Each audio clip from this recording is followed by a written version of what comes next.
Hello? Hello? Hello. Hello?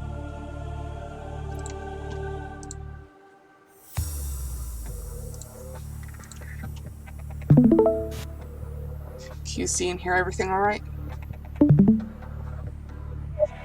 Nautica ocean noises. Correct. Ooh, this ocean render is looking a little dicey.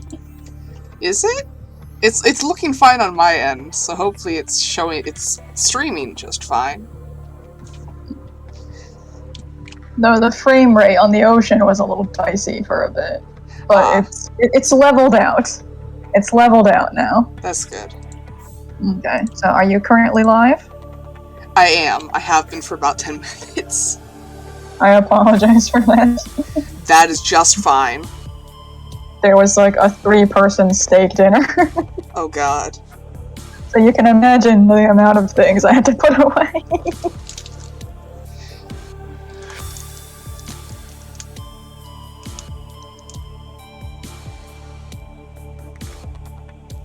The cat has noticed. I turned around and she's sitting in the middle of the room staring at me.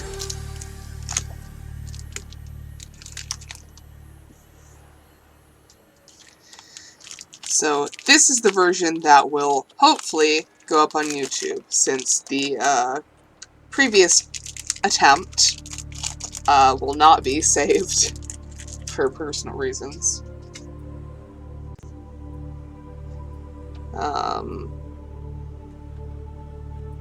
And hopefully this one goes better. Yeah, fair. Is that so? Hi. Do you need something?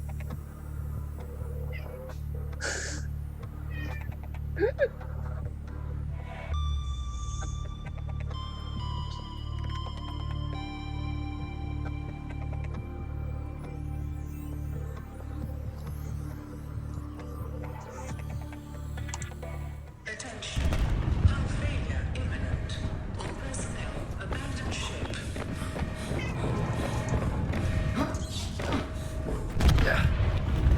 Launch in 3, 2, 1.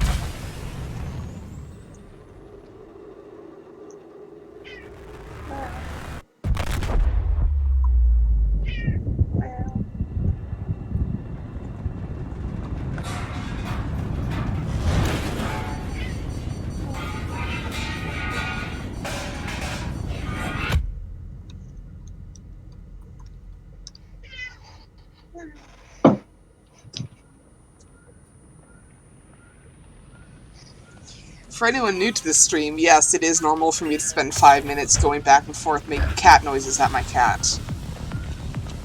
The cat has learned that she receives attention while streaming.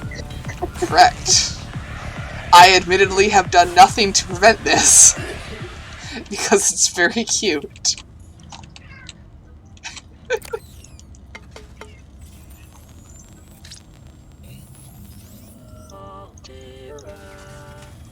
I'm fairly certain I'm about 10 minutes away from her biting my leg, though. You have suffered minor head trauma. This is considered an optimal outcome. This PDA has now rebooted in emergency mode with one directive: to keep you alive on an alien world. Please refer to the databank for detailed survival advice. Good luck.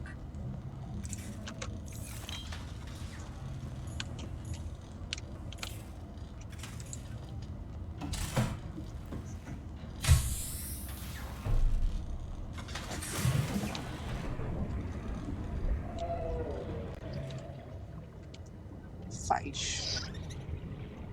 The Aurora suffered orbital hull failure. Cause unknown. 0 human life signs detected. Copper is an essential component of all powered equipment. Your probability of survival has just increased to unlikely, but plausible.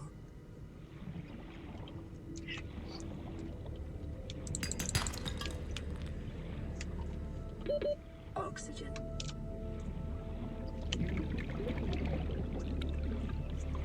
So it looks like we actually have resources this time. That's good. Okay, so the world generation problem is largely fixed. It appears to be, yeah. Yeah, that's good. I didn't delete everything. I kept some basic, like, sorting and quality of life stuff. But anything that could have, like... Detecting sulfur deposits in the local cave systems. Sulfur is an essential component of the repair tool. Anything that could have messed with World Gen was removed. Okay. Oh! Yep, crash fish. You got bit by a Kratura. Not so much bit as exploded at. Horrible.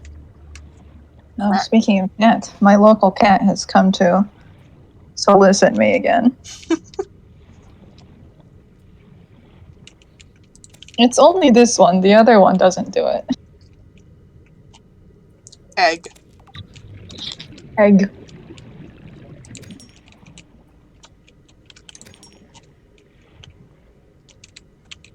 There are now large rocks in the way of things. I don't know if that's supposed to be like that. Oxygen. I also got lost. Already. Record timing there.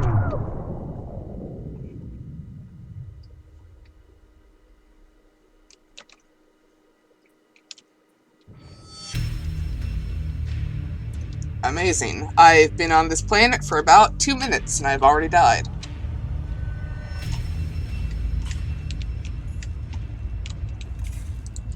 I'm so good at this game, guys. I'm just so good at it.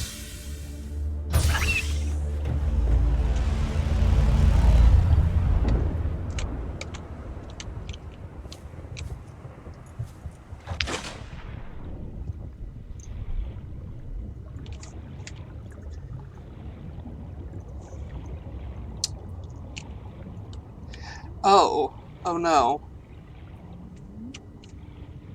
I may have made a slight mistake in that I launched this from the wrong thing.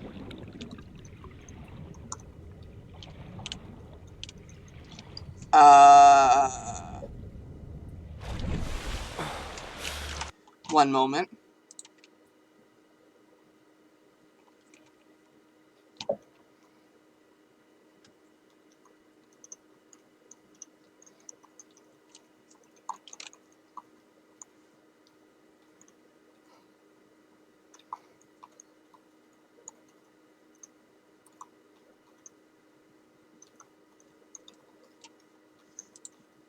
Come on.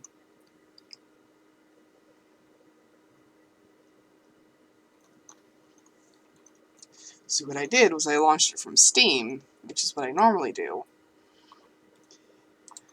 But in doing so, I think I don't have any of the mods on.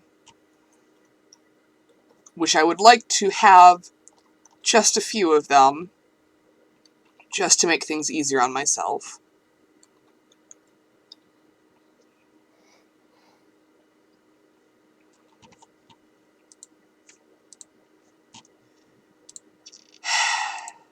God damn it.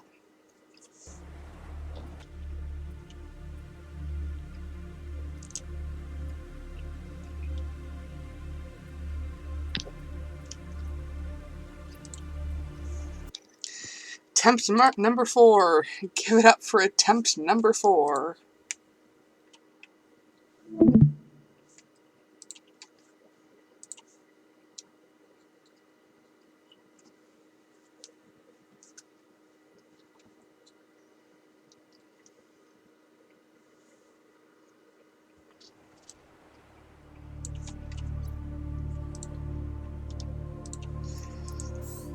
Start a new game. Survival. Then we wait a bit. Get that up there. Get that there. Share my screen with you. No, wait for the Discord to buffer. Share my screen with you. There's that. That's running. That's crashed. Oh no. Where's my mouse? Hello. Nope, that's running again. Okay.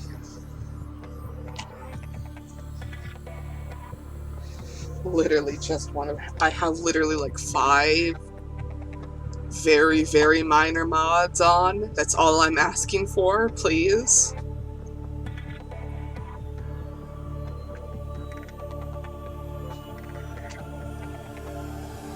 Leave me in peace. I just want to be alone with me, my cat, and my 5 Subnautica mods.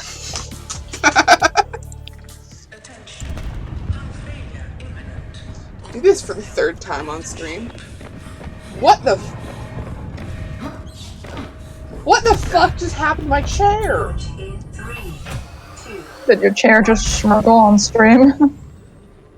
One of my armrests just fell off. How does that happen? What?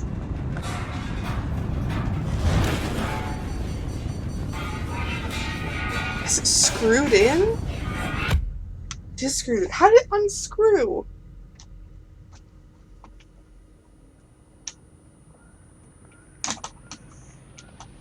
So, I have a minor question, and this opening cutscene feels different than the last time we touched Subnautica.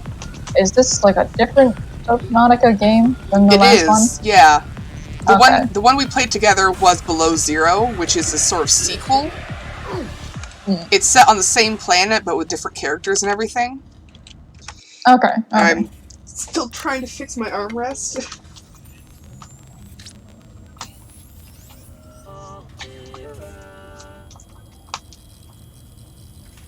Oh god, how does that... You have suffered minor head trauma. This is considered an optimal outcome. This PDA has now rebooted in emergency mode with one directive: to keep you alive on an alien world. Please refer to the databank for detailed survival advice. Does the databank tell me how to fix my chair? Oh god. Is it just...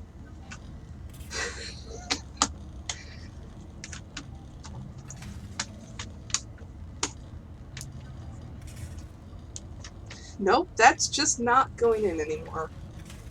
Ah! There's my headphones.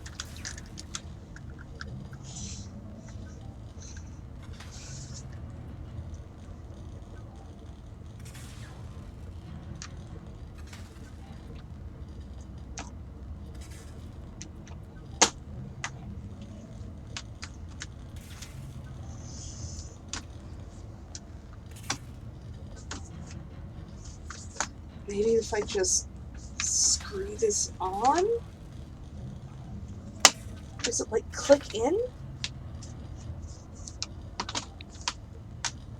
No, it still just falls. Okay.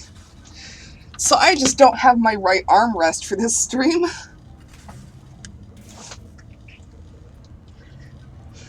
Well, Wait, shit. No, my dad's still awake. 1 moment. we're gonna call the power of Dad to fix it.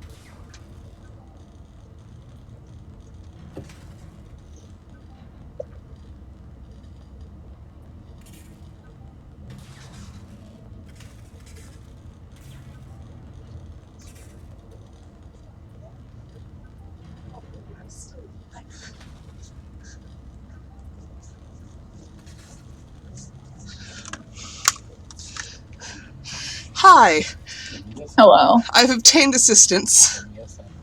Oh boy.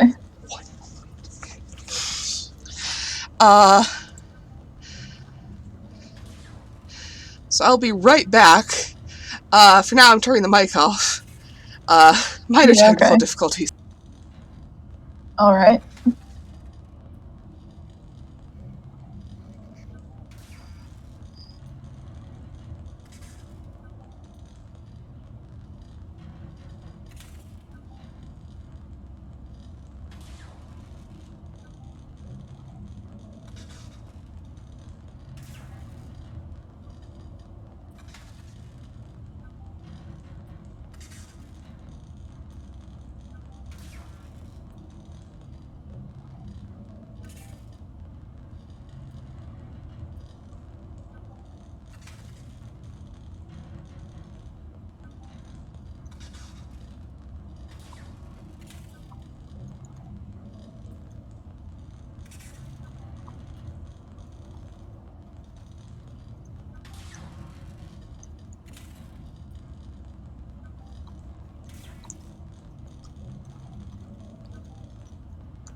True, I've been here the whole time.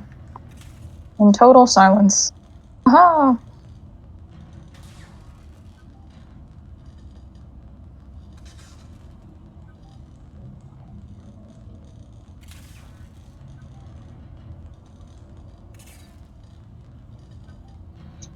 Bada-bada.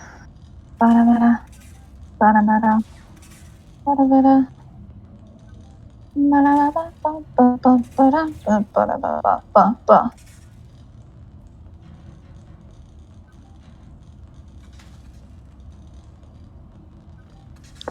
Ba-da-ba-da. Ba-da-ba-ba. Ba-da-ba-ba. Ba-da-ba-ba-ba-ba. Ba-ba.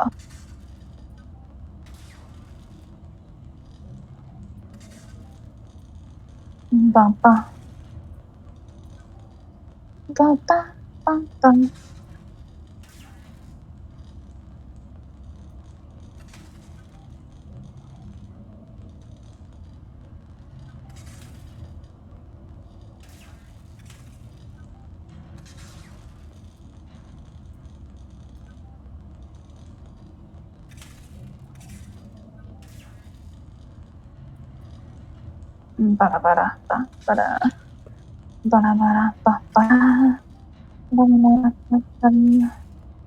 Ba-da-ba-da-ba-ba-da. Ba-da-ba-da-ba-ba-da.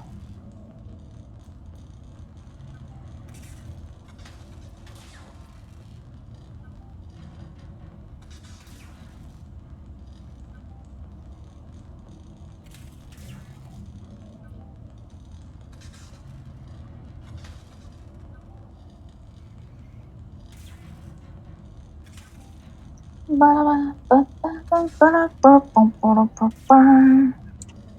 Hi! Hello. Chair's fixed! Nice.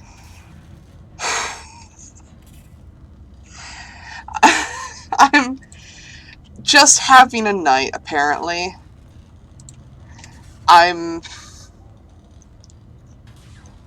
Oh boy. As I said before, I think Subnautica just might be cursed at this point.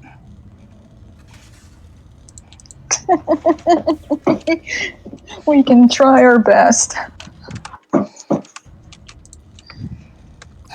One of these days I'll learn video editing and be able to, like, get rid of that whole bit.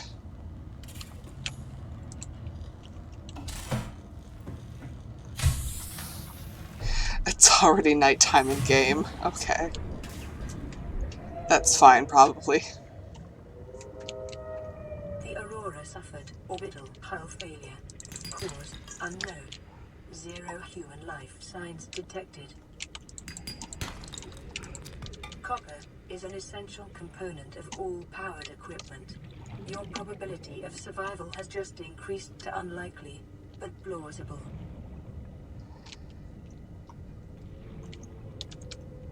Alright, so for now I guess we just gather random stuff and don't drown.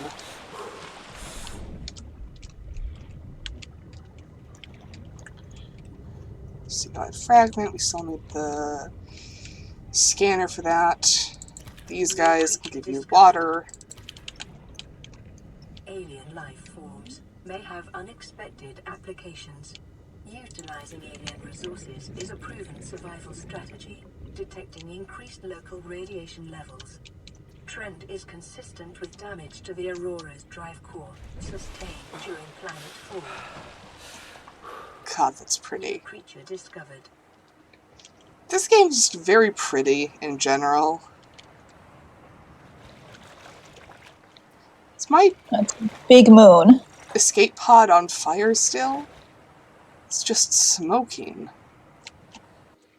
Is that normal?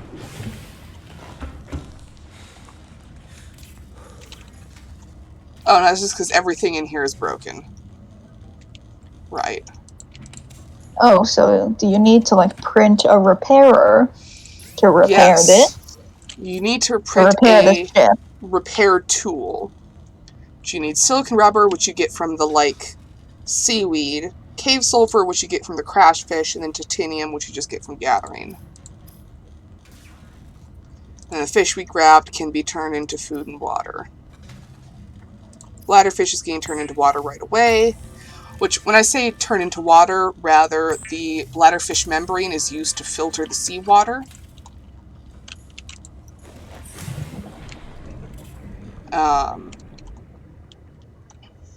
Calorie intake recommended. I guess I'm cooking that right away as well.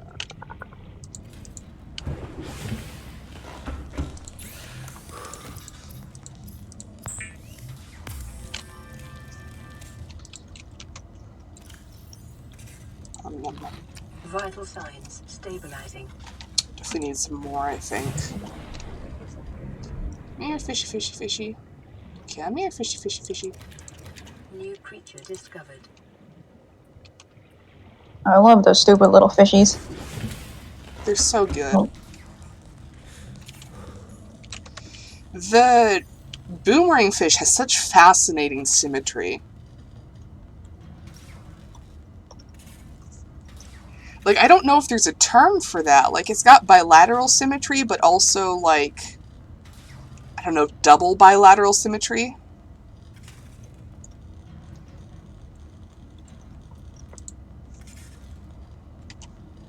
Is that a term? I don't think it is. It is now.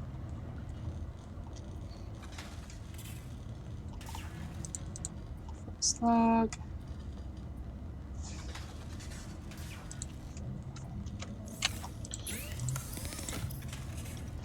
I've actually just been watching a series on alien world building from an evolutionary biology standpoint, of starting with, like, the details of the planet itself, and going from early, like, simple bow plans of, like, Precambrian-esque life, progressing through different extinction events, how different things interact with each other, and building, like, multi-layered ecosystems with just simple creatures. It's one of the most fascinating things I've ever watched. The fabricator cooks small organisms while disposing of the skeletal structure, bodily fluids, and internal organs, thus rendering them safe for human consumption.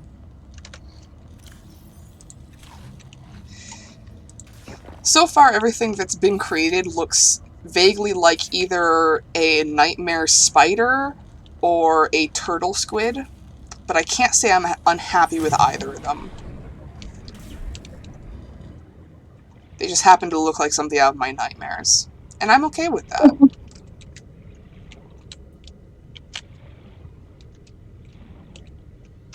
I feel very validated every time someone sees a coconut crab for the first time and goes, oh, that's bad, actually. They are very, very large. In ways that photos, like, just don't really quite get across. Yeah. And then you have to, like, put it next to an entire trash can. It's like, oh, that's fucking huge. Yep.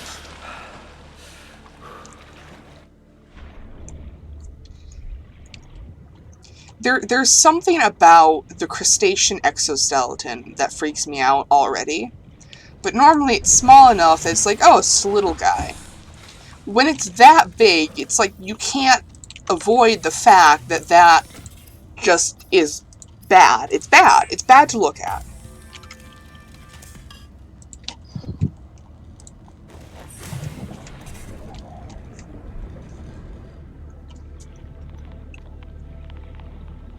Outside bones are just gotta be one of the features of all time. Gotta be one of the nightmares of all time. Now we need seed pods or whatever from the creep vine. Oh, hello, sir. Goodbye, sir.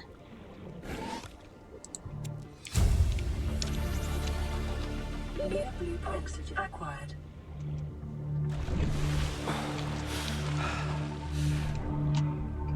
Honestly, having an underwater environment is very, very good for making recognizable shapes that look like animals. Because looking like a fish is just kind of inherent to living underwater. Yeah. So you don't have to be like, oh no, this is totally a fish. You see it and it's like, that's a fish. When actually it's like a fucking sea slug or something. This is a real-life animal, by the way. There's a sea slug that's just shaped like a fish.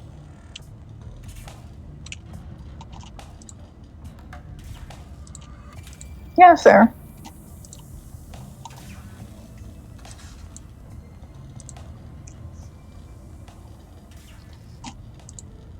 Wait, why did I make lubricant? I actually needed the, like, silicone rubber. That was stupid. Now I have to get more of those.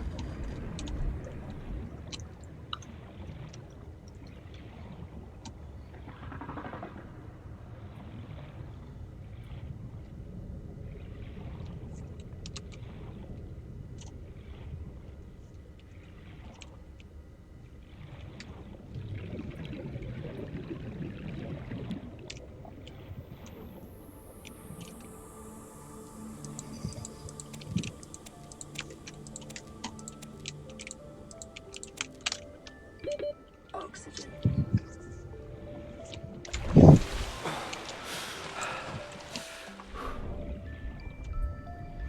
So I'm finally going to be seeing a doctor to get answers about why my spine is so fucked up. Oh yeah, remember to tell the doctor about your smell hallucinations. They're a spine specialist. I don't think they know much about... Oh, it's not a GP? Okay. No. Okay, it's a specifically a spine doctor. Yes. Okay. Disregard suggestion. I don't think they'd know what to do with that, really.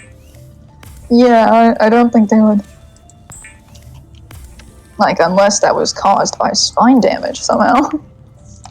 I wouldn't be surprised at this point. I definitely have more than a few fucked up nerves. Weapons were removed from standard survival blueprints following the massacre on Abraxas Prime.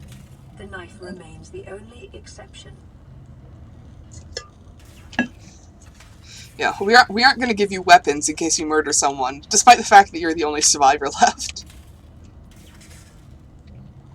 I mean, what? No, spoilers. There might be people alive, totally. I mean, you did just go into, like, a crash in a place where there's presumably other people. I don't think it's, like, a spoiler to say that you're reasonably the only person alive right now from that trip.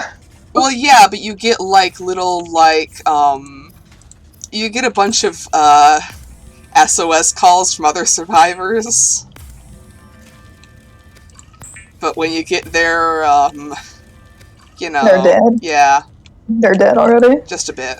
So are they, like, outdated SOS calls, or are you just, like, eternally, canonically too late to do anything? The latter. Oh, that's a game choice. Yep. Sure is. Good lord.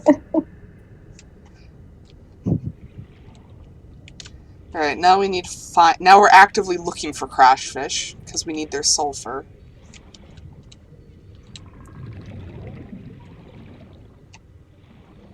So they usually go for caves, so... Those crash fish are those eggs? Those are eggs. Oxygen.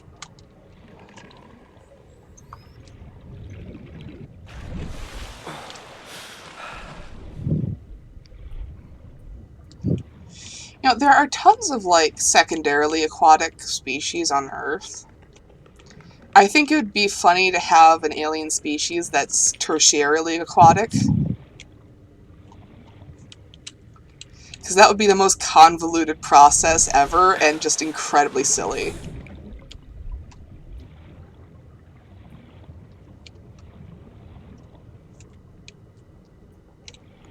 Secondarily aquatic means that they evolved to go on land, and then went, actually, no, never mind, let's go back in the water.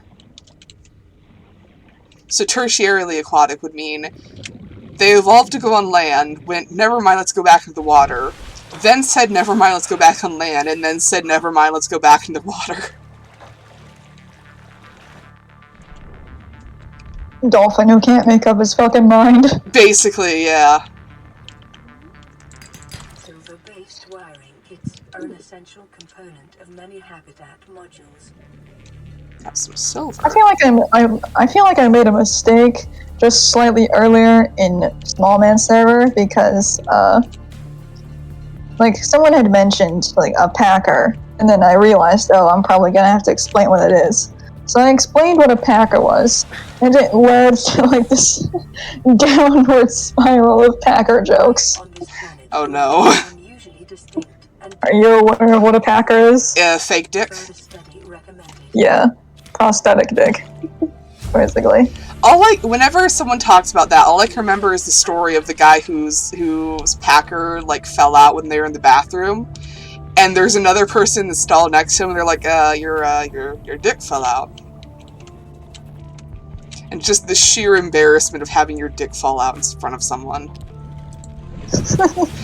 And it wasn't like just it looked like a dick too.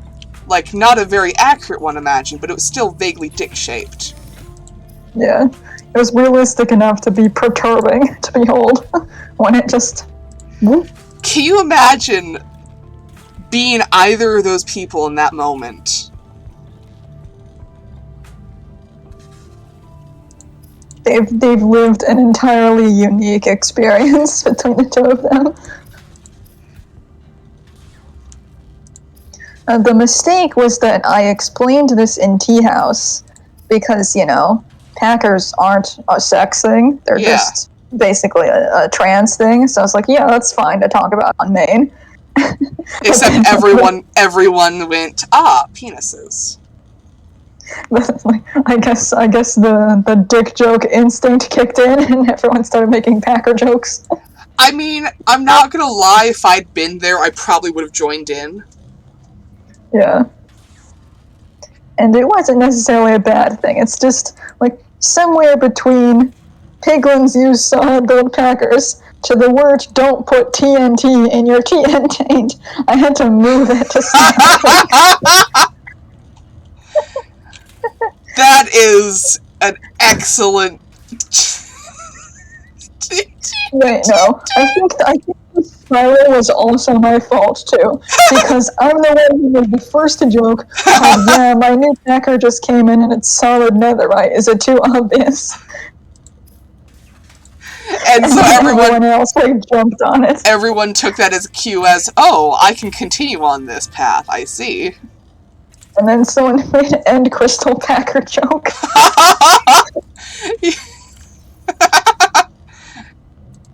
Oh god! We've also got piano packers. Piano? Automaton packer. And what was that? Automaton packer. No!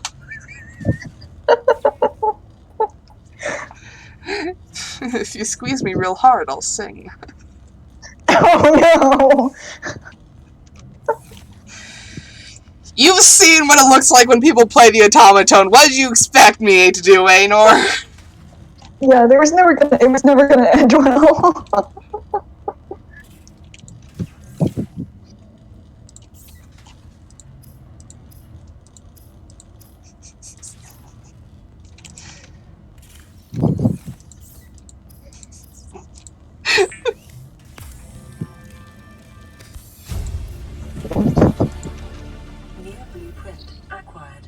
It's not so much funny that this happened. It's funny because you didn't see it coming, and you somehow did not expect this. Yes, I do imagine that is part of the humor here.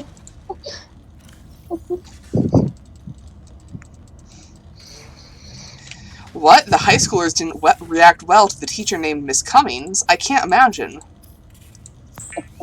Like, what do you think was gonna happen?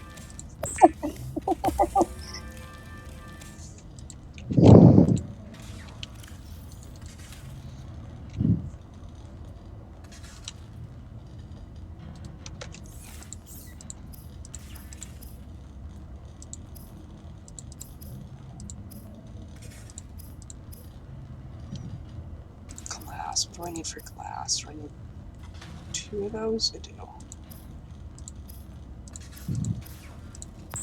Gonna need the battery anyways. New blueprint acquired. this thing.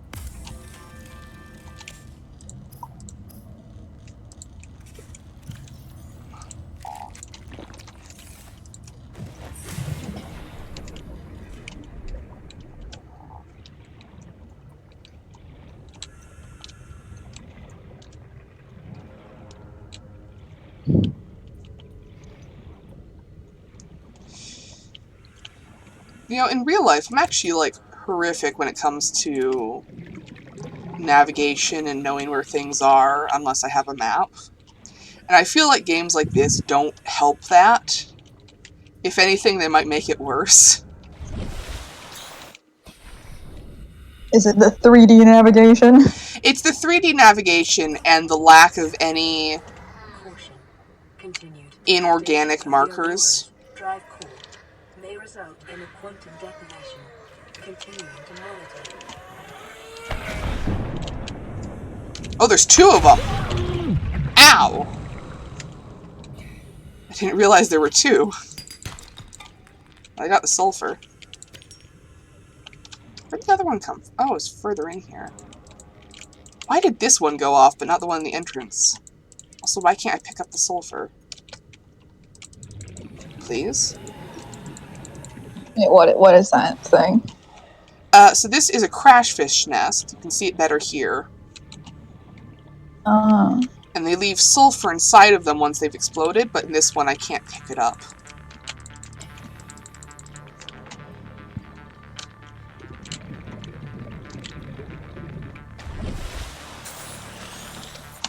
Also, I made the O2 tank and fins without saying anything. Is that a peeper? I just kind of accepted that was always there. It's a peeper with its eyes closed.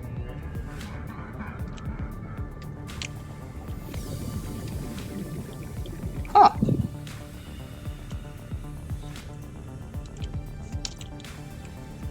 But no, you do not start out with the fins and oxygen tank.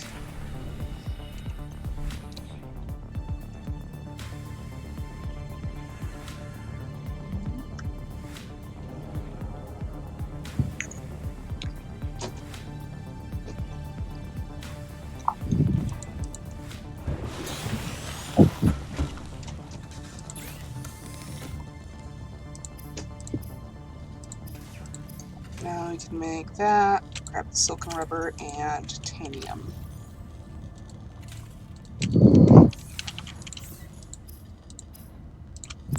Paratool.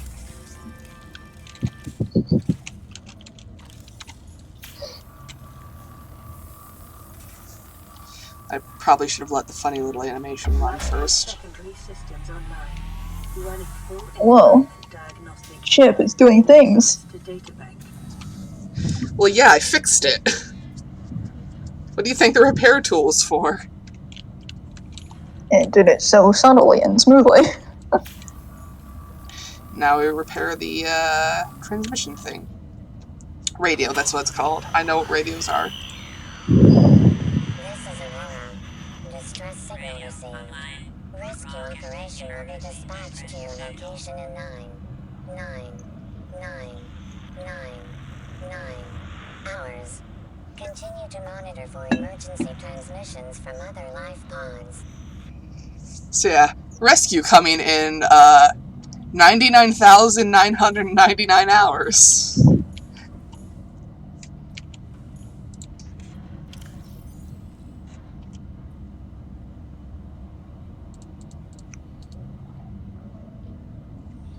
Oh yes, nutrient block. My favorite food. God, I wish.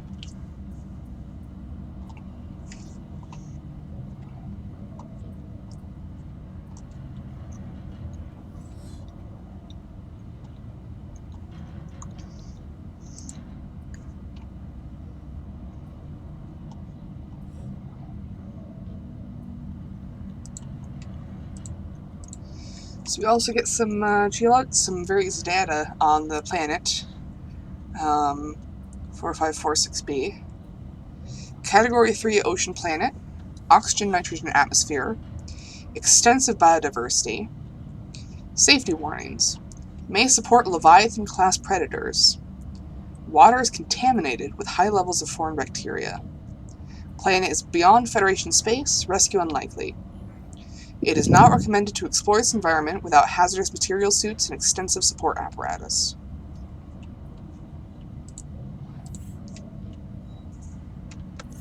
Get a better background for reading this. Alien eggs. Evidence suggests that a substantial number, if not all, of the local species reproduce through egg laying. Eggs can be found resting on the seafloor, buried beneath detritus, or even wedged into cracks in the rock. Different species likely favor different biomes as their nesting grounds. Eggs discovered in the wild are in some form of natural stasis, likely awaiting ideal conditions in which to hatch, or the delivery of some vital enzyme which will kickstart the process. It is impossible to calculate the species of the egg from the exterior. However, it may be possible to simulate a hatching response if the egg is relocated to a suitable alien containment unit. So yeah, you can hatch these eggs on your own once you have a base and like the proper stuff for it. It's kind of obvious what some of the eggs are.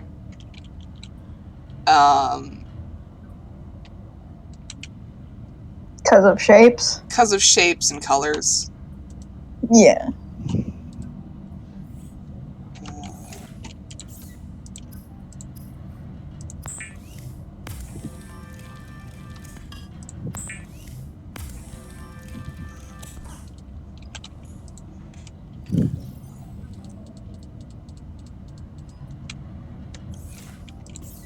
Let's see, what do I need to build the research thing?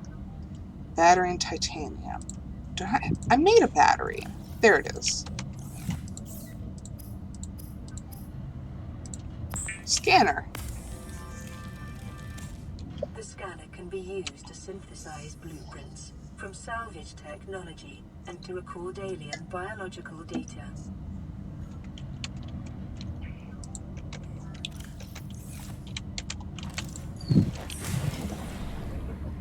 You can also do a self-scan.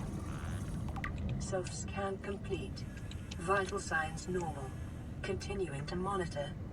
And now the fun part of this game, which is scanning everything. Well, it's fun for me. I think it's fun. I don't think it's actually Just much fun to watch. Just like the No Man's Sky. It really is.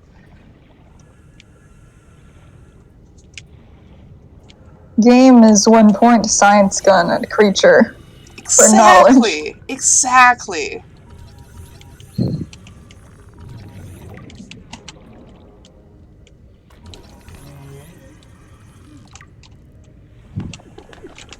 Yeah. Yeah.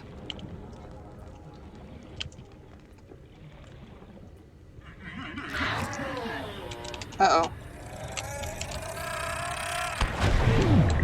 Managed to scan it.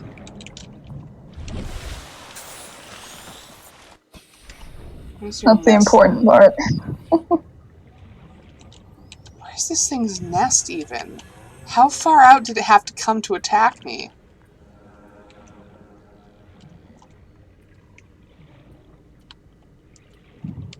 Is that its nest? Why did you do this, little thing? Come on. There you go. That is what a crashfish nest looks like normally. Huh.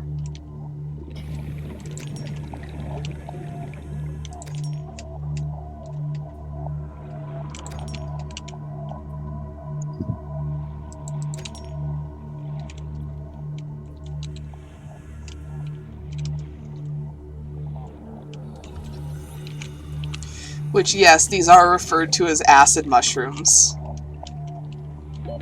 Oxygen. Take from that what you will. No, they are not edible. Creates useful building acid. Well, I meant more their edibility. Which they are not actually edible, but more, you know, drugs.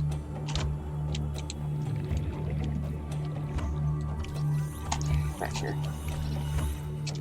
Back here. Yes, this one is called a Gary fish. I love it. It's very front-shaped.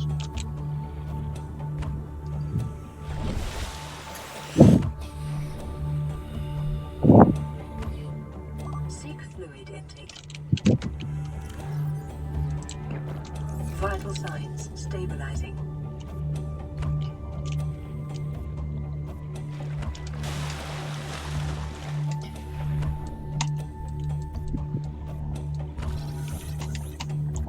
Oh, speedy little man, huh?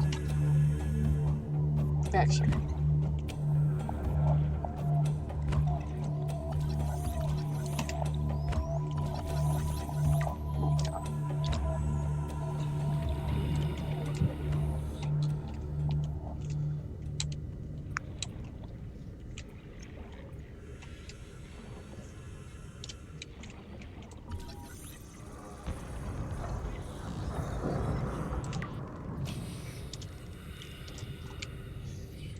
Also, which is technically more important, scan technology fragments, and with enough fragments you can rebuild the original thing.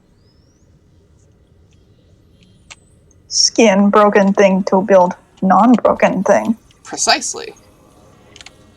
Is that the one that gives you computer parts? The table coral? Yeah. Mm. I'll grab some since I'm here. Oh. Oxygen.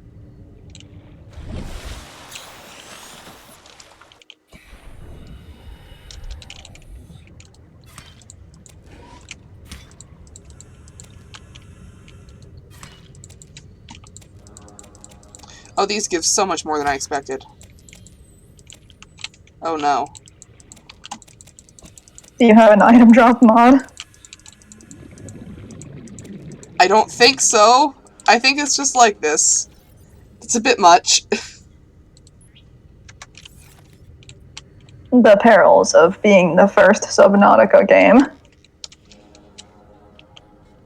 Oh god, and when you drop them, they appear as just the full thing.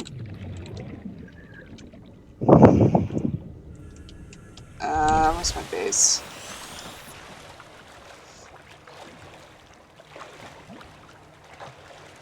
If I just go under here, I can probably just... Oh,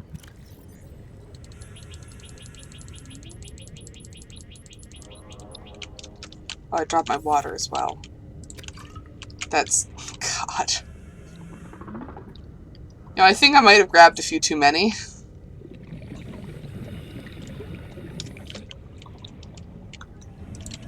I don't even need that right now. Alright, what else do we need to build? Air bladder, I don't care about that one too much. Same with the Pathfinder tool. Flashlight. What I really want to build is the habitat builder. So you need a battery, a wiring... Bless you. You need a battery, a wiring kit, and a computer chip. For a battery, I need copper and acid mushrooms. For a computer chip, I need... Look, I need a table core sample. I also need gold and copper wire. For wiring kit, I need silver ore. Oh, the radio has something. Receiving pre-recorded distress call laying back. This is LifePod 3, uploading our coordinates. We're plugging some holes in our emergency speed guide, so if we're late through, don't panic. Also, don't go home without us. Seriously. 3 out. Signal location uploaded to PDA.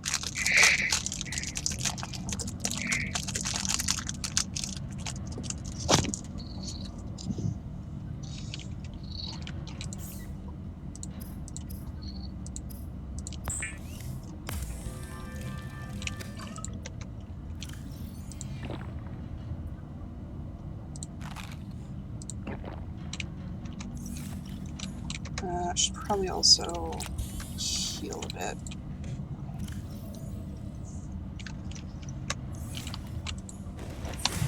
Alright, so we have 2 goals. One is to get more sandstone,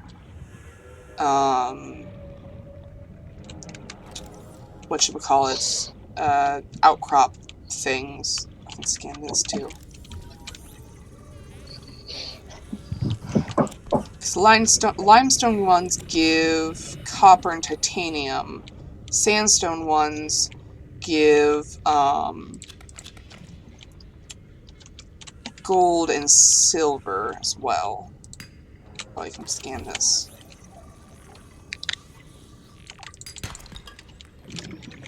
It's down here.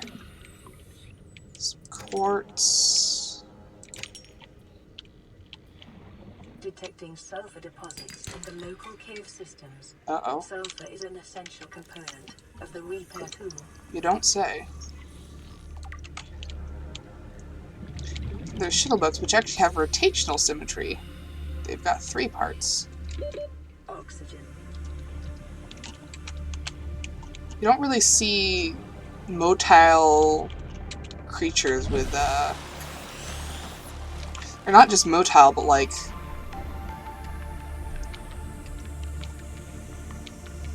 What's the word? They move around good. Creatures with rotational symmetry don't usually do that. Frick. Hello.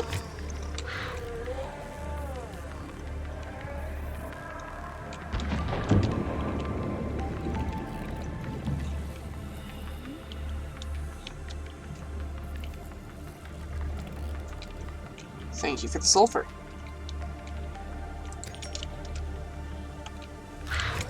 Oh, come on. Oh, there's another one right there.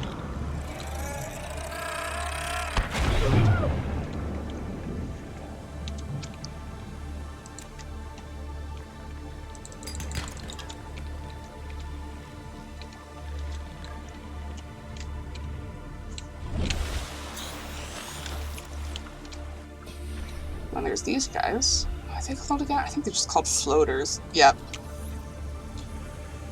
They're very funky little things. They don't seem to do much except just, well, float. You know, for funnies. New blueprint acquired.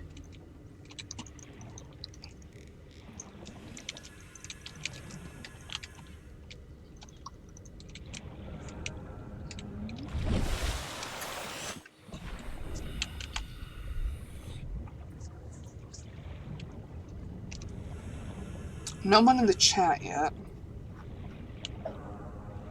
Warning. Local radiation readings suggest the Aurora's drive core has reached critical state. Quantum detonation will occur within 2 hours. That sounds bad.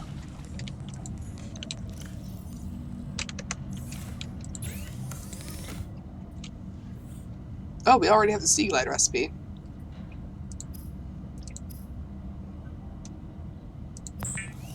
Car? Ocean car? Ocean car. Oh! Hello, Biddy! Biddy was at the store. The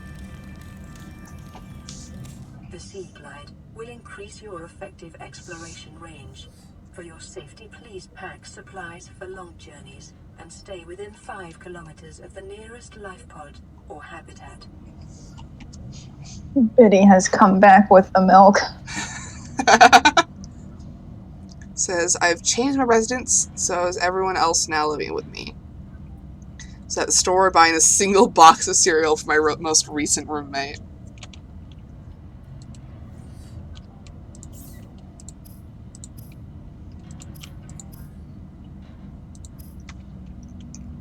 Yes, we are actually playing Subnautica this time. Biddy, you would not believe the hoops I've jumped through to get everything running today. We briefly turned into a chair repair stream. We did. Featuring Dad. Featuring my father, who knows how to use an electric screwdriver. And for some reason couldn't find just a normal-ass screwdriver.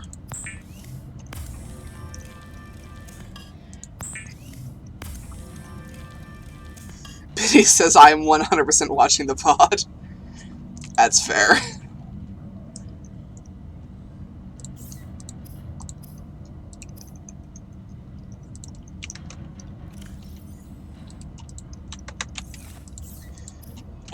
to start making waterproof lockers, which will be our first form of storage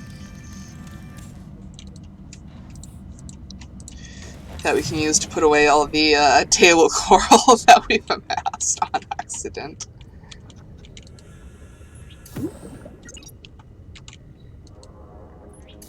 Don't ask me why I have so much table coral. An accident of nature occurred. Oh, there's not enough.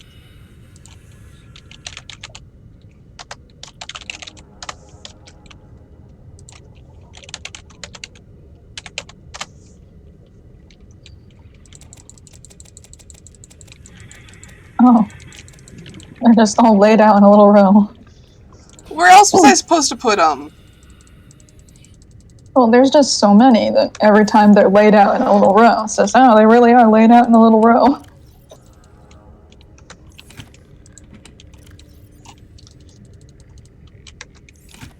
Just take the coral. Yeah. Got another email. I mean, radio message. This is Ozzy from the cafeteria. What the hell, guys? They didn't warn us this might happen. Our pod was almost crushed by this Seamoth Bay on the way down. Now we're hanging on the edge of a cave system, and this grim-looking snake thing's trying to eat through the hull. Come get us already. Signal location uploaded to PDA. So are you all people from the same ship, basically? Yes, you're And all just from different survival pods? the Aurora. Is the name of the ship. Mhm.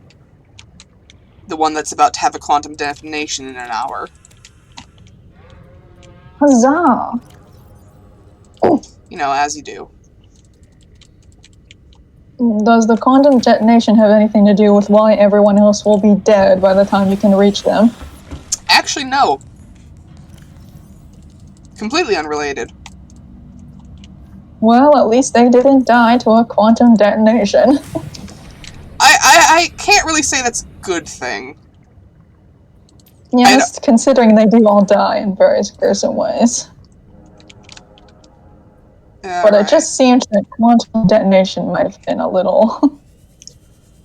We'll get the one with the damaged sea glide first, because that's just the one that went off first.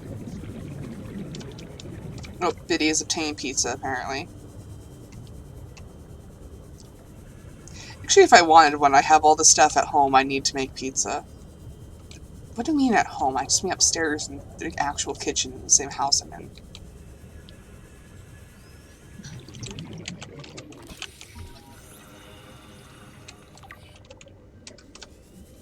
I say at home like I'm somewhere else. As we all know, rooms are just separate, tinier homes. Oh, egg. 30 seconds.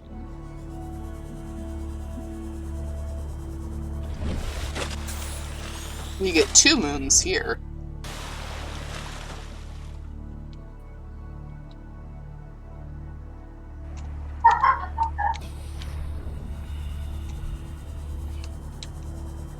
I fully forgot you don't have chickens anymore for a second. And that was roommate re-arriving. Here we go. Sometimes the sound of laughter truly is indistinguishable from the 12 chickens I used to have sitting outside my home. Correct. So yeah, there's Escape Pod 3. Oh dear. It truly has met a terrible fate. Which terrible fate did this one meet again? You really think it'll carry 2 of us? Your regular sea glide tows a mass of 80 kilograms at over 30 kilometers an hour. The power cellar rig to this one should double that. You think there's something out there that's faster? Oh, sure. And that's assuming it doesn't overload 3 meters from the life pod. You're calm about this. I'm seeing the engineering problem. If I stop seeing the maths, I'll be terrified. You can make your assumption from that.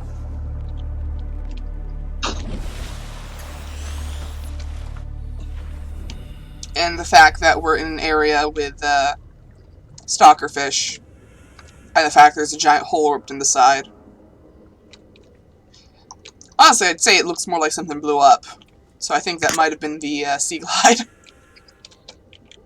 Oh, the one where the Sea Glide fucking exploded. That's my guess. Hmm. Delightful. New blueprint acquired. And now we have a blueprint for a compass. Snally has moved on to talking about what their favorite soups are. Did you see that was Tea House or Snally? Snally. Of course. Such is the duality of man. Such as the duality of Snally. The snuality, you could say. Ha!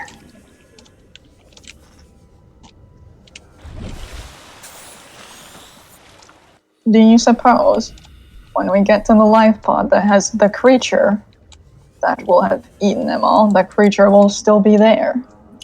Oh, almost certainly. Delightful. I guess that will be the last pod to be appended to. Oh no, that's the next one we're going to, after we've dropped all our stuff off. Oh, I thought you might prepare for yourself a self-defense. Yeah, like what? All I have are, all I've got is a knife. So no options other than knife? Okay. What about, like, a slightly faster thingy? We don't have the blueprints for that yet. We are forced to encounter the creature in order to progress? Yep. Oh, how lovely.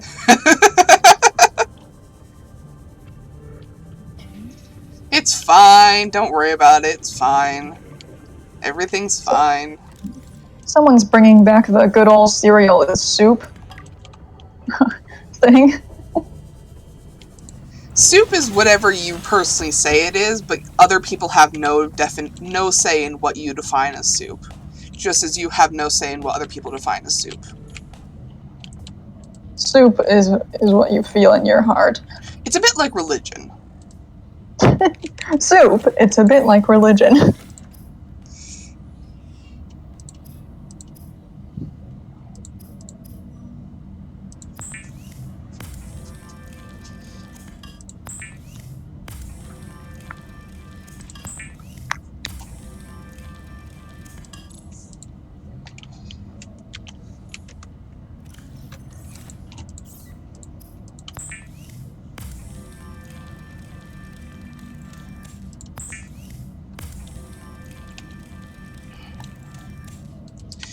I wonder if there's a swearing filter for the locker names.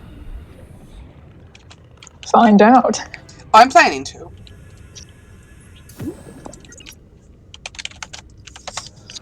Seek fluid intake.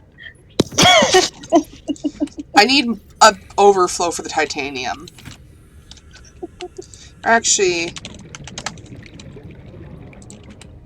this one can just be miscellaneous.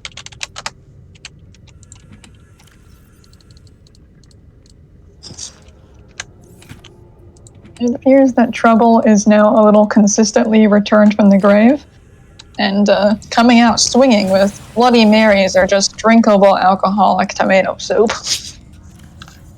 What is a Bloody Mary? I know it's a drink. I know it's an alcoholic drink, but that's all I've got. It's an alcoholic drink that has, like, tomato sauce as a very sizable component of it. Who the fuck puts tomato sauce in their alcohol? And often, I have heard in many cases it's served warm. Has occurred in the Aurora's core. The reactor Yes, it's a very strange thing. T-minus 10, 9, 8, 7, 6, Oh. 5, 4, 3, 2. Good safe to be above water for this.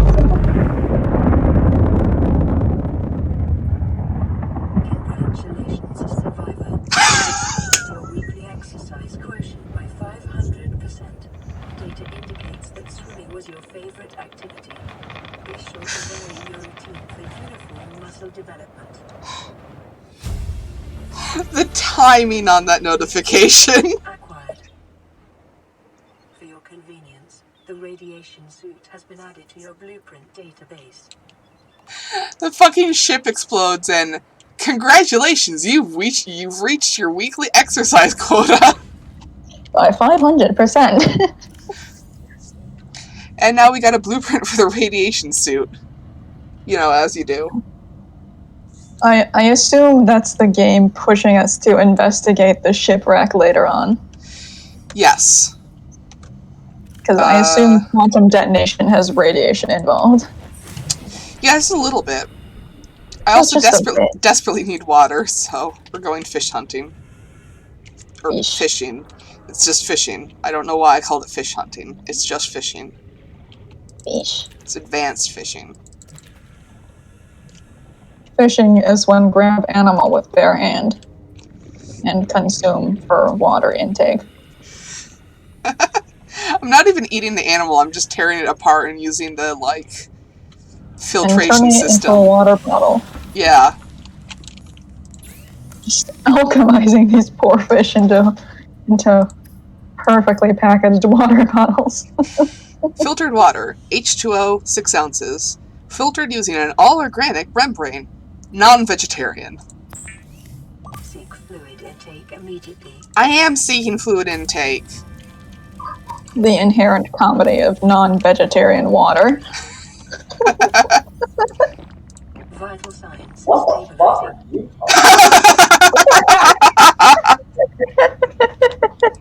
Hi, Kieran!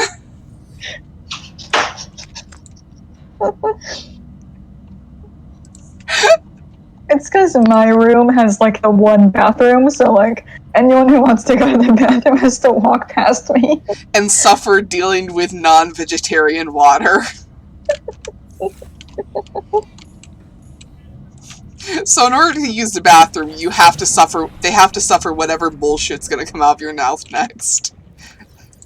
Yes. Amazing. I see nothing wrong with this setup.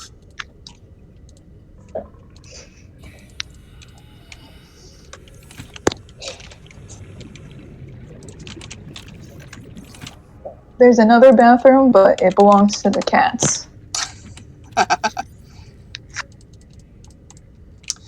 Yeah, I have to share my bathroom with the cat as well. Yeah. It's actually horrific. There's 2 cats, so that bathroom is just theirs.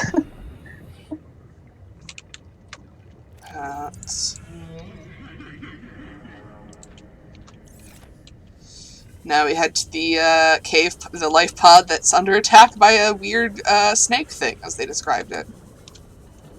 Wonderful. I'm gonna look at the ingredients of I'm gonna look up how to make a Bloody Mary. Oh, hey, look at this. Fucked up shark with green blotches on it. Ooh.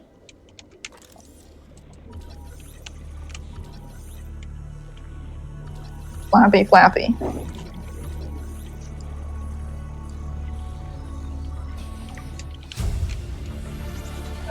Integrating new PDA. There was at some point. I have found the ingredients of a Bloody Mary. A Bloody Mary is a cocktail containing vodka, tomato juice, and other spices and flavorings, including Worcestershire sauce, hot sauces, garlic, herbs, horseradish, celery, olives, pickled vegetables, salt, black pepper, lemon juice, lime juice, and celery salt. Hey, what the fuck? Some versions of the drink, such as the Surf and Turf Bloody Mary, include shrimp and bacon as garnishes. To a number of small cave networks. That just sounds like an identity crisis. That's just a tomato soup with vodka in it. Also, there's the, where'd it go? The weird snake things are here. There's one. Let's go scan it. For science. For science. Oh, it sees me.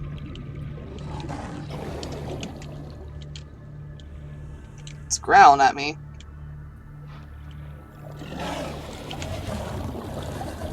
Oh. Those are some very erratic swimming patterns.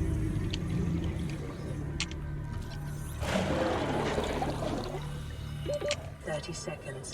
And then run away because it's right there. Yep. Well, there were some other fish I wanted to scan. Biddy has proclaimed that they've defeated the pizza and wants to tell us hello from their roommates. Hello, Biddy's roommates. What breed of pizza did you get? Breed of pizza. What breed of pizza did you adopt from the shelter? You were saying that about ice cream earlier, weren't you? Yes. What breed of ice cream did you get? Cheese. Absolutely ideal. You really can't beat just a good plain cheese pizza. Also, this fish is called Reginald. I just thought that was important for you to know. It was, thank you.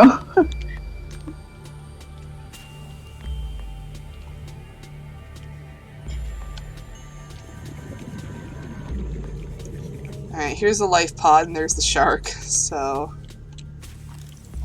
Oh, we got a sea moth fragment.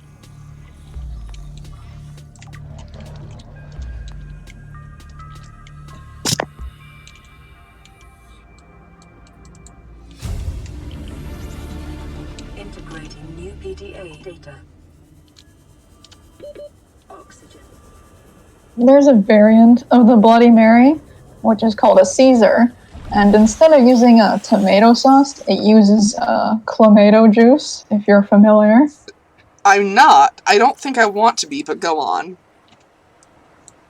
It's clam tomato juice, Clam tomato juice. which is just a thing that gets sold. Just as a drink. It's the day of the crash. I don't know what the heck is happening. I'm scared and I'm not going outside. There are shadows in the water under the hatch, but I can't tell if they're rocks or aliens. And there's weird-looking caves nearby. The Aurora was carrying everything needed to build the phase gate. Mobile vehicle bays, bioreactors, propulsion cannons. It had a cinema. There was a zero-G gym. My cafe. I don't understand how we're here now. I don't know why no one's coming for me.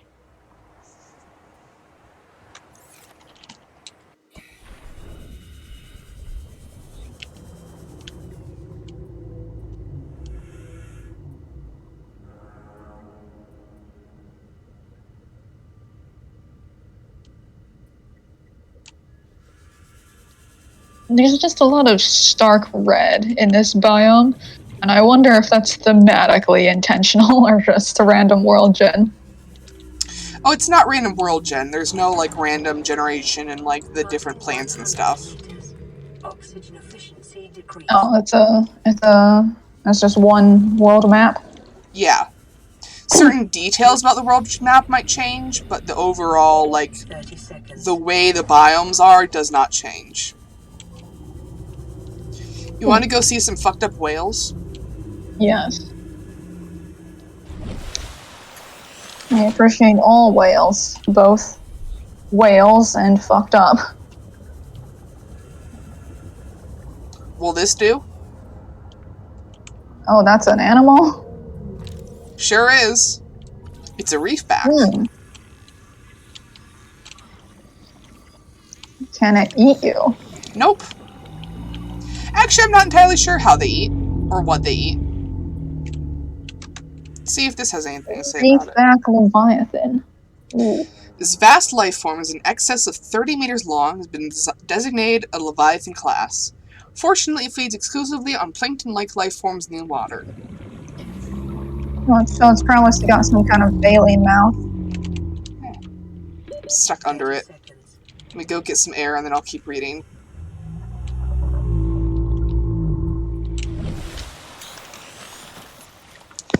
Chitinous shell. Most of the life form's topside and some of its underside is protected by a thick, layered exoskeleton.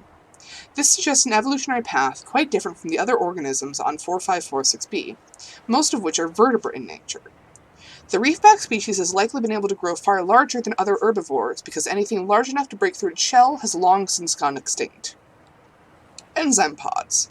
Similar in appearance to the algae glands of the gasopod, these organs in the reefback's underside serve some unknown purpose in its digestive system, and are capable of expelling small quantities of stomach enzymes into the surrounding waters.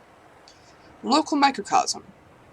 An array of different barnacle and plant species grow in the reefback's shell, thrusting their roots into ancient scars in the chitin and taking advantage of their mobility to avoid predation. Nonetheless, reefbacks will often be pursued by the faster, hungrier herbivores, and thus this leviathan species is a mobile microcosm worthy of years of study in itself. Life cycle. Reefbacks' life cycle likely extend throughout many centuries, should they survive their initial growth cycle. For the first few decades, their smaller size would make them vulnerable to carnivorous leviathans. Sociable, seen traveling in small pods and communicating by an echoing call, behavior is consistent with low-level sentience. Assessment. Harbors plants, small fish, and metal-rich barnacles.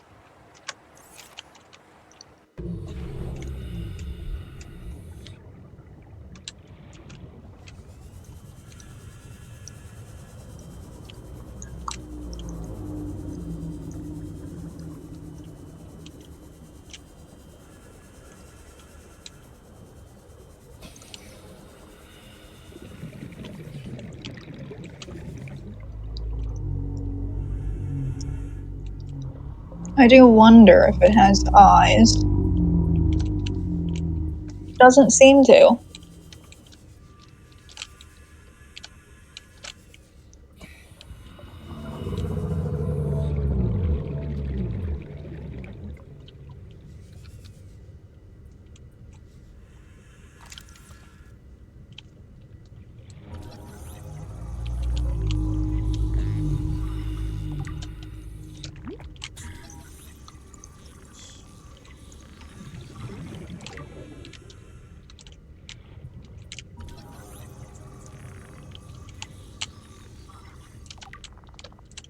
I just think they're neat.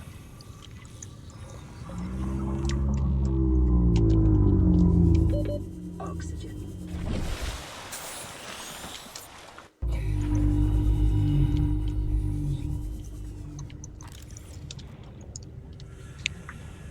Sometimes they have little metal nodes on them that you can get like gold and silver off of. But this one doesn't appear to. Oh, this one does.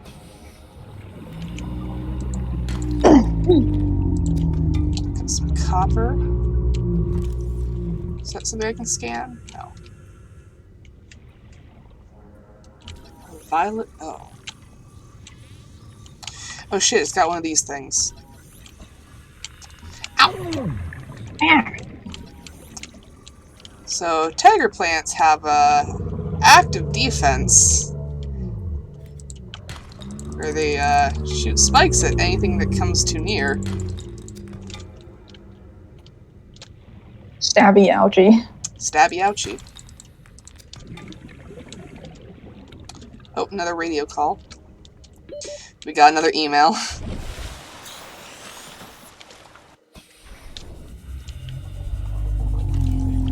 Veined metal. Okay. There we go. Biddy says, stabby ouchie, my abhorred.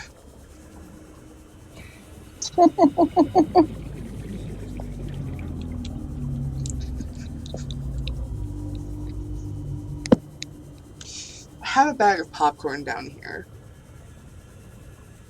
And I'm debating whether or not it would be a good idea to put onion powder on the popcorn.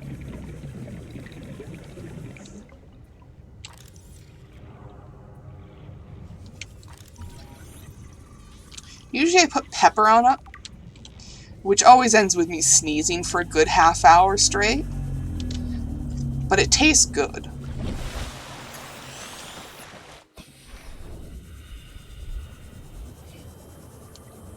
The only downside is that, like, half the pepper you put in there ends up on the bottom of the bag.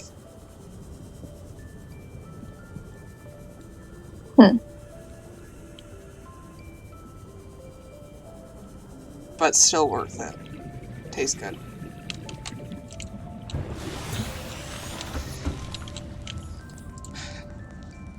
This is Avery Quinn of Trading Ship Oh! Sunbeam. Aurora, do you read? Over? Nothing but vacuum. These Alterra ships. They run low on engine grease, send an SOS, you offer to help, they don't pick up. Aurora, I'm out on the far side of the system. It's gonna take more than a week to reach your position. Do you still need our assistance? Over. I'll try them again tomorrow. Damn charter's gonna have us blowing our credits running errands for Alterra. See what the long-range scans pick up in the meantime.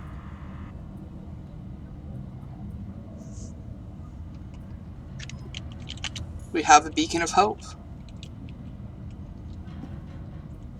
Interesting. But first, I will be right back.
I would talk more in this deafening silence, telling somebody how to name original characters.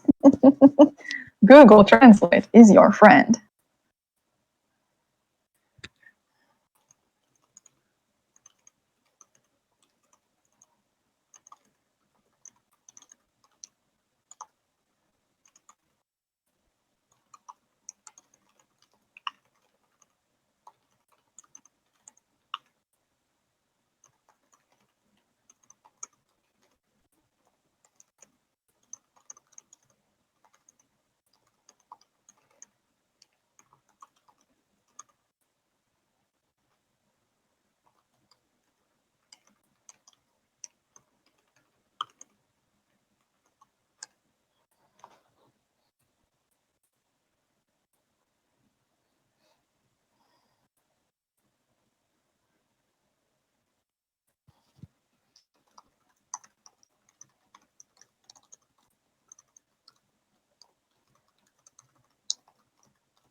I have returned. Hello? Hello. Hello. Anyways, the concept of a salt mine is very weird to me, just because my brain does not mesh well with the concept of mining for food.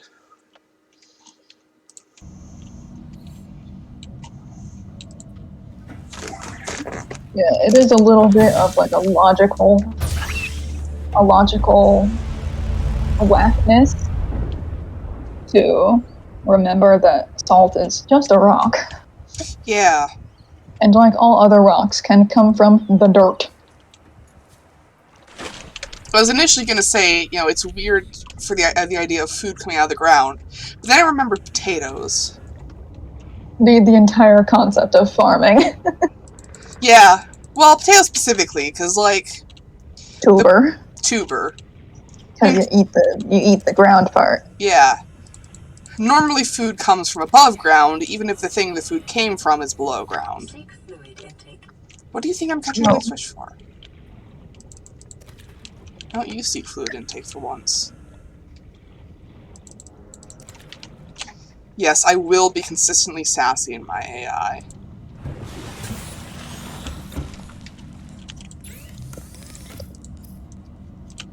I was horrifically silent while you were gone for the most part, because someone started asking me, like, how to name a character in a language you don't know, and I was like, okay.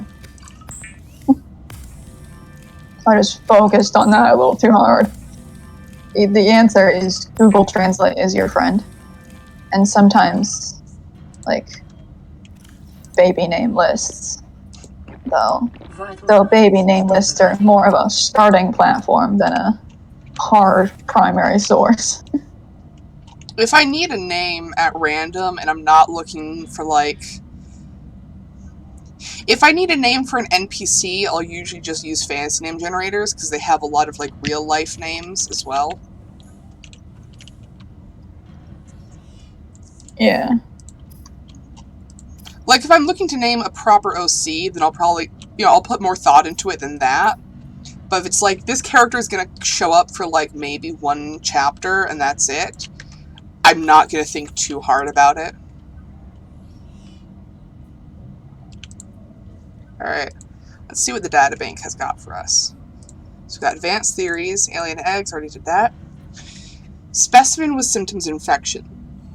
This organism is displaying signs of bacterial infection. Bright green blisters are forming networks around the infection sites.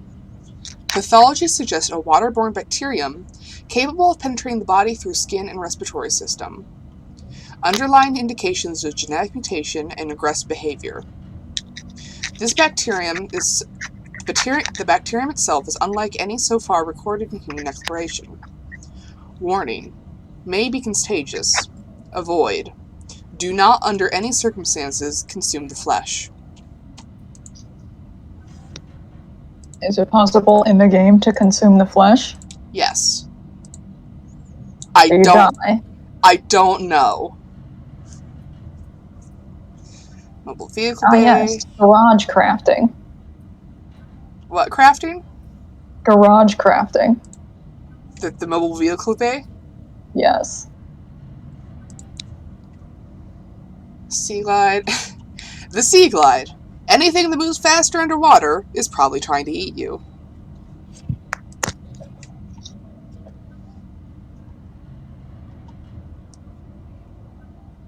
The Sea Moth.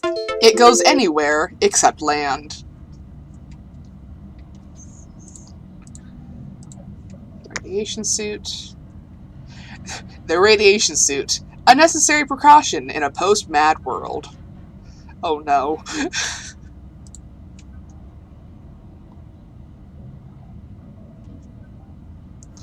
The repair tool can be targeted at any common device, control panels, habitat modules, radios, etc.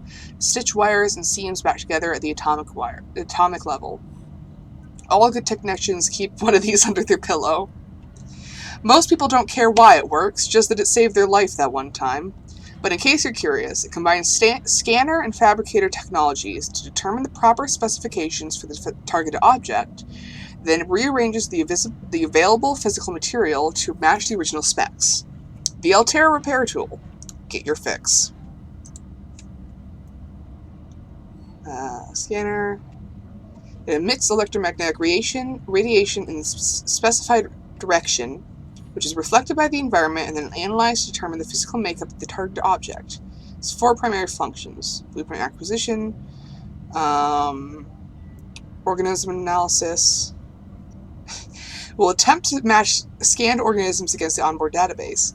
If no match is found, the species will be assigned an easy-to-remember name, and a new databank entry will be created. So it's the AI creating these names. The AI is the one who decides to name that one fish a Gary fish and the other one a Reginald. Who programmed that? AI looking at Reginald. Words cannot describe. I must name him. The Altera Spectroscope Scanner. Understanding the world so you don't have to.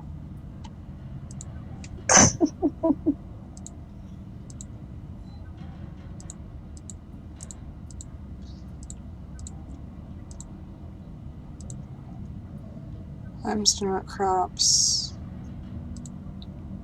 Scattered wreckage.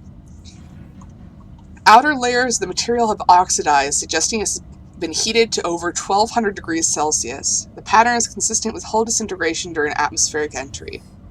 Salvage and attacked portions of Altera vessels is prohibited at legal, moral, and technical levels. However, scraps such as these may be reclaimed for their titanium content at any Altera fabricator.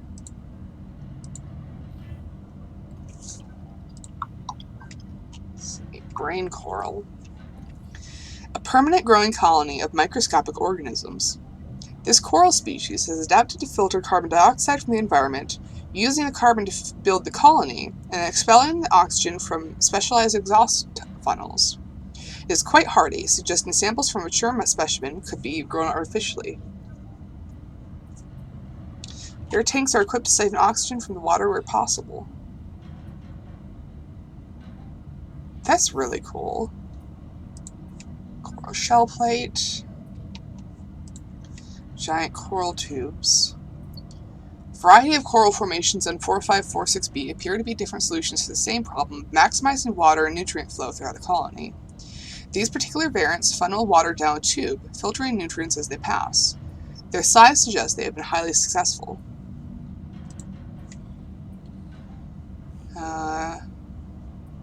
Growth patterns indicate, for table coral, growth patterns indicate colonies are in direct competition for positions with superior current or light. Unlike other coral species, its structure is malleable, softly pulsating as it pumps nutrients to its extremities, and only turning rigid when it senses physical assault. The jewel-like nodes in the surface are concentrated buildups of rare minerals that coral is unable to process.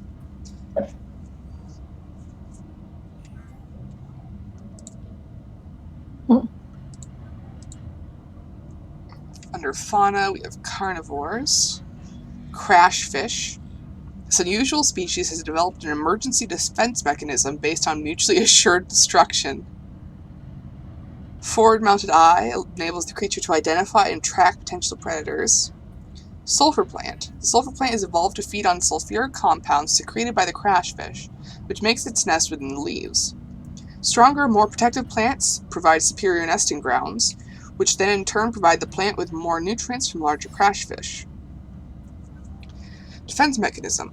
Concentrations of sulfur build up in the organism over time. If the crashfish collides with something at sufficient speed, the spikes on its torso are impacted, triggering an explosive chemical reaction. Assessment. Equip stasis rifle, repulsion cannon, or similar before approaching shallow caves. Whoops. Sand shark. A powerful, medium-sized predator that burrows into the sand and ambushes its prey from below. As with many predators, it may be possible to temporarily distract sand sharks by feeding any hungry specimens that draw close. Forward dorsal fin. The unusual location of this fin suggests a purpose unrelated to movement through the water. It may be employed in shifting sand beneath the surface or in mating rituals, or may simply be an evolutionary dead end. Oh, I got another email. I'll get to in a second. Segmented exoskeleton. Thick armor plating renders the sand shark almost immune to attack from above. While it is capable of impressive acceleration, its exoskeleton prevents it from changing direction quickly. The sand shark is thus a perfectly designed ambush hunter, but ill-suited to sustained pursuits. Feet. Ill-designed for ambulation. Likely used to disturb the surface of the sand so the life form can burrow into the ground. Assessment. Avoid. Be vigilant for ambush in sandy biomes. This thing has feet? Oh, it does have feet. That's horrific. For what purpose does it have feet? Likely used to disturb the surface of the sand so the life form can burrow into the ground. They do the diggy. They help with the diggy. Moles. They're ambush predators. They burrow underground and then... Aurora, Yeah, okay, this is Sergeant tracks. Glenn. We just picked up a massive debris field at your location. I didn't know how many of you... I didn't know. We're now en route to your location. We're gonna bring you home. Sunbeam out. What else can I say? The only time I parked a rig this big on a rock that small was in VR. And I blew it. It's a bad option, all right, but so are all the others.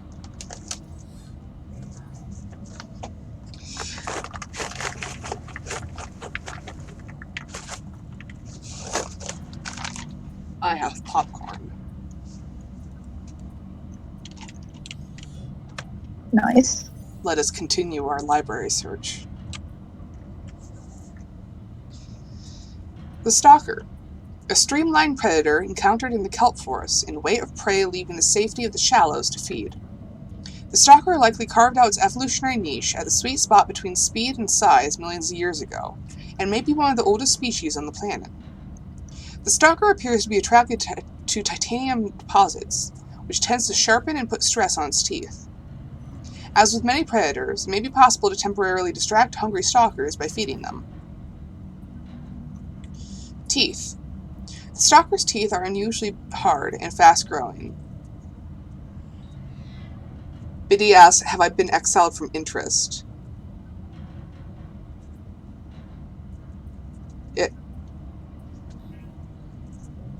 Exiled from interest. Oh, you're feeling ignored. Sorry. Oh. I now realize that because Biddy is yelling, I am seen, in all caps. I've been reading the entries and stuff.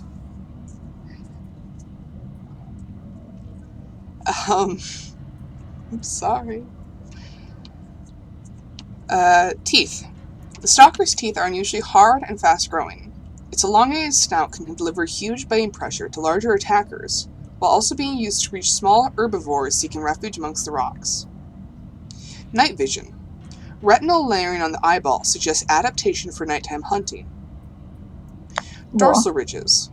These ridges can be moved independently to deliver superior maneuverability. Pelvic fins. Long and powerful, the stalker has evolved to hunt the fastest of prey. Assessment. Stalker teeth may have applications in enameled glass fabrication.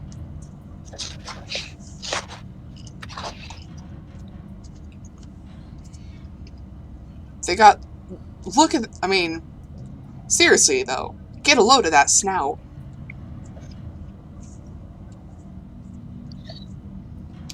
Or do you remember the, like, fucking polar bear-looking things from when we last played Subnautica? Oh, that's just the mouth and not the head. Oh yeah, this is the head right here. This is just the mouth. I thought that the area where the head actually is, I thought that was just the beginning of the chest, but it was not. Nope, I'm that's the head. the eyeball now. Yep. Did he ask, who looks at that and goes, yeah, let's make class with that? Well, a robot. It's got cool, funky teeth that can be used to make harder glass. Because that's a safe thing to try to do. Got the rabbit ray. Just a little guy. Just a little guy. An herbivorous aquatic life form, rabbit rays appear to live serene and solitary lives, with few predators, a natural sense of curiosity, and awesomely poisonous flesh. Ears. Twin orange appendages mounted on the head sense vibration in the water. Undulating wings. Markedly similar method of transportation to that of Earth rays. Zero genetic resemblance detected, suggesting these two species independently develop similar solutions to their environmental circumstances. Well, yeah, they're not related. This one's from space. Evidence indicates its large side-facing eyes are relatively recent adaptations. It is likely there are related ray species in other environmental biomes on the planet. Inedible but harmless. Bladderfish. This unusual herbivore appears to be mostly defenseless, and bears little resemblance to the other life forms around it. Actually, if you look at it, it's kind of similar to, these guys.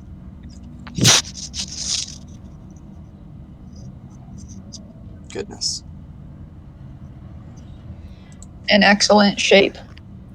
Very good shape. Let's see. Semi-permeable bladder. The bladderfish is able to filter air and seawater into its body cavity through a unique membrane which surrounds its spine like a bladder. This allows it to remove and consume organic particulate caught in its way and adjust its buoyancy. Open-ended vascular tubing. Can be angled and contracted to pump out water and achieve low-velocity guided propulsion. Largely oblivious to threats, and practically immobile at night. Its only identified defense mechanism is that it's composed almost entirely of air, water, and cartilage. Assessment: edible. Oxygen may be retrieved from bladder and added to tanks on consumption. Membrane has applications as a natural water filter. Boomerang. An herbivore encountered in large numbers, found to frequent shallow waters and move in schools. Serrated teeth. Suggests adaptation for grinding corals that other herbivores are unable to digest. Twin fins. Unusually, this species' two fins are a cartilaginous extension of its skeleton. They are less prone to damage and provide superior propulsion, but are also harder to grow back. The bright blue tips are in fact the ends of its digestive tract, where the luminescence of the corals it consumes is most focused. Most active during daylight hours, and prone to flee on approach. The boomerang can be more easily observed at night, when its luminescence gives it away and it seeks the shelter of the seabed. Gary fish. Oh, that's why it's called a Gary fish. God damn it. It looks like the snail from SpongeBob. God fucking damn it. No! God damn it. Let's see. Slow-moving and curious herbivore. Camouflage indicates adaptation for evasive behavior on the ocean floor. Eye stalks. May be beneficial for when watching for predators from hiding places amongst the coral. Behavior. More active during daylight hours, but slow and docile at all times. The Garryfish's survival depends on a combination of camouflage and predators who can get a more filling meal elsewhere. Assessment, edible. Hoverfish. A small, cautious herbivore, commonly found in kelp-rich environments. Charged footpads. 6 unique limb appendages feature charged pads. Biddy says Hoover. 6 unique limb appendages feature charged pads capable of ionizing surrounding water. The hoverfish uses this ability to maintain its position against the current as it feeds from kelp and lichen. Assessment, edible. The peeper. A fast prey fish encountered in shallow waters and rich in protein. Developed side-facing eyes. Capable of discerning colors not just in shallow waters, but in a variety of lighting conditions. It is also able to close its eyelids, thus preventing light from reflecting off the lenses and rendering the peeper almost invisible to nighttime predators. Powerful fins. This species has evolved powerful fins which enable... Seek fluid intake. Oh, 1 second. Should probably make sure I don't fucking die while I'm doing all this. Stabilizing.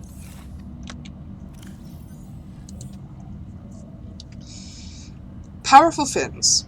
This species has evolved powerful fins which enable rapid acceleration in still water, and the ability to leap meters into the air to avoid pursuers. Beak. Likely used to break down corals and tough vegetation. An unusually large nasal cavity serves no obvious purpose, and appears to be specially evolved to detect a single specific enzyme. Nothing encountered on the planet so far produces a matching odor. Expulsion tubes. The tubes attached to the peeper's torso are connected directly to its stomach and gills, and appear to be designed to expel its contents on demand. Purpose unclear. While the peeper is well adapted to survive in shallow waters, a number of its features serve no discernible purpose. It would appear just as well suited to survive in deeper waters, and is somewhat more intelligent than the usual small herbivore. Assessment: edible with high calorie count. Further research required. The Reginald. God, my nose is so itchy for no reason. I have no idea why, but every now and then, and there seems to be no, consistent factor other than, honestly, it only seems to happen when I'm, interacting with people in some way, either I'm talking to people or I'm just out in public. My nose will get unbearably itchy for no apparent reason. It's just the weirdest thing. It's not allergies or anything, because it happens in a ton of different environments. I think my nose just has anxiety. And it's not good. It's very annoying. Let's see. Diagnosed anxiety, but only for your nose. Only the nose. Everything else about you is fine. Your nose just has really terrible anxiety. Let's see. A small herbivore and a distant relative of the common peeper, sharing that species' well-developed side-facing eyes, approximate size, and body profile. But he asked, do I put away the other half pizza, or do I just attempt to consume it? Well, the logical, reasonable adult part of me says put it away, but the rest of me that's still 16 years old says eat the entire pizza. So maybe ask someone else. Well, it's just are you still hungry or not? And does your fridge have room?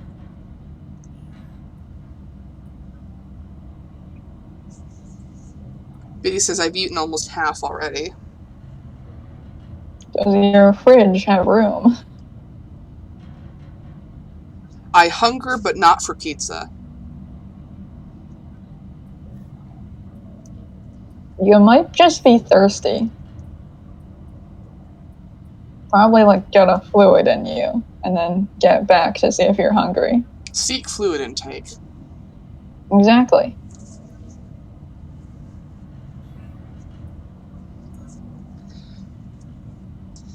But he says, enough for the remains. I get a bag. You might have a point. Now seeking.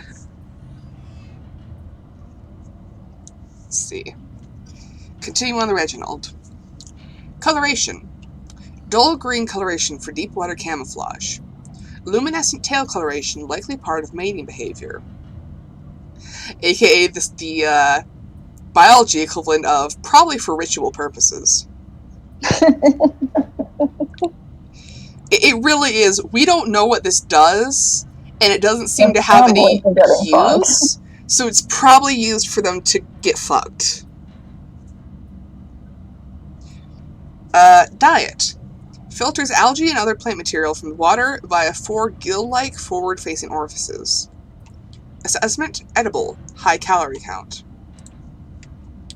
Spadefish. Well, I hate that. That sure is a face. That sure is one of the fish of all time. I hate the wrinkled layers around its singular gazing cyclopean eyeball.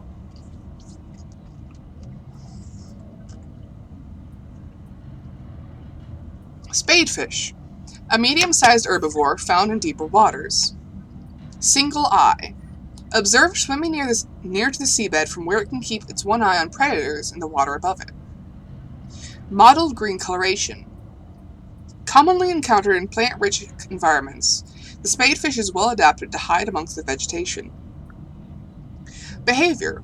Spadefish tend to move in loose shoals, and despite their low speed, will take necessary measures to avoid confirmed predators. Do they burrow? I don't know, it doesn't say.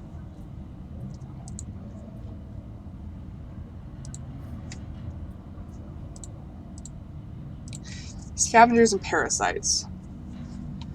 Biddy says, I have bagged my pizza. Floater. 2 species living in symbiosis, which attach to and attempt to feed on any objects they come into contact with. Dominant life form. The pink main body and intersection jaw is the dominant creature. Once attached to an organism or other stable surface, it will attempt to leach nutrients in order to grow. Microorganism membrane. The outer gel-like substance is a mesh of microorganisms capable of forming a sealed vacuum around the creature's jaws. Helium buffer.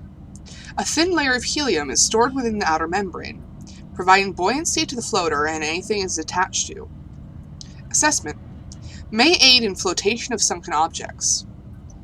I have no idea what these things are for. You can pick them up as items, but I don't know what they do. I've never had an instance where I needed to, like, float something off the ground.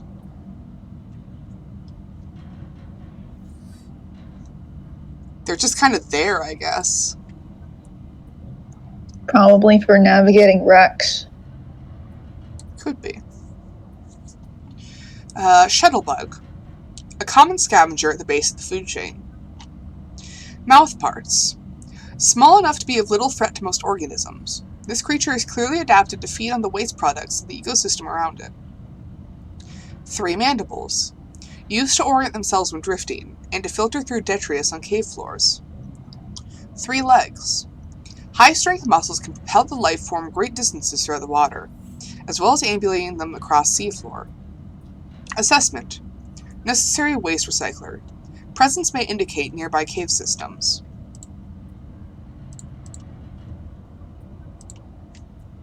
Now we've got the various decorative plants. Redwort, regress shell, rogue cradle, veined nettle, violet bow. Writhing reed doesn't even get a picture. We have exploitable. Acid mushroom, a common spore-bearing fungi species. The flesh contains a highly acidic compound, which leaches into the water if the outer skin is penetrated. It is not clear which predator species necessitated such an extreme countermeasure, but the acid mushroom's numbers suggest that it has successfully deterred most of them. Assessment: inedible. Acid has applications in battery fabrication. I love the description. It's like, we don't know why it needed to go so hard on being incredibly poisonous, but apparently it worked.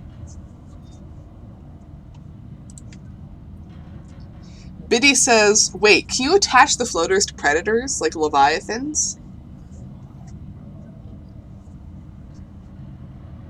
That would require me to get close enough to attach it. So I will not be investigating that. Creepvine. A kelp species, concentrated in large forests, in shallow, sandy waters. Loose roots anchor the plant to the sea floor. You just said... From where it grows steadily towards the surface in pursuit of sunlight. The stem is fibrous and rich in iron, making it both a viable base material for fabrication of textiles as well as a basic foodstuff. Vital alien resource. Edible. Construction applications. It's like, I need to blow my nose, because apparently the anxiety has made it stuff up.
Biddy says, I'm a creeper Subnautica's Grim Reaper, which I'm not going to try and understand, followed by beating Jay's nose anxiety with a stick.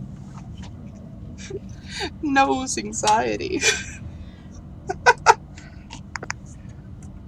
Let's see. Sulfur plant. Yes, for explosive organisms. Alright, I think that's everything. Was it necessary to read all that? Yes. That's it. That's the statement. I'm now dying of dehydration again.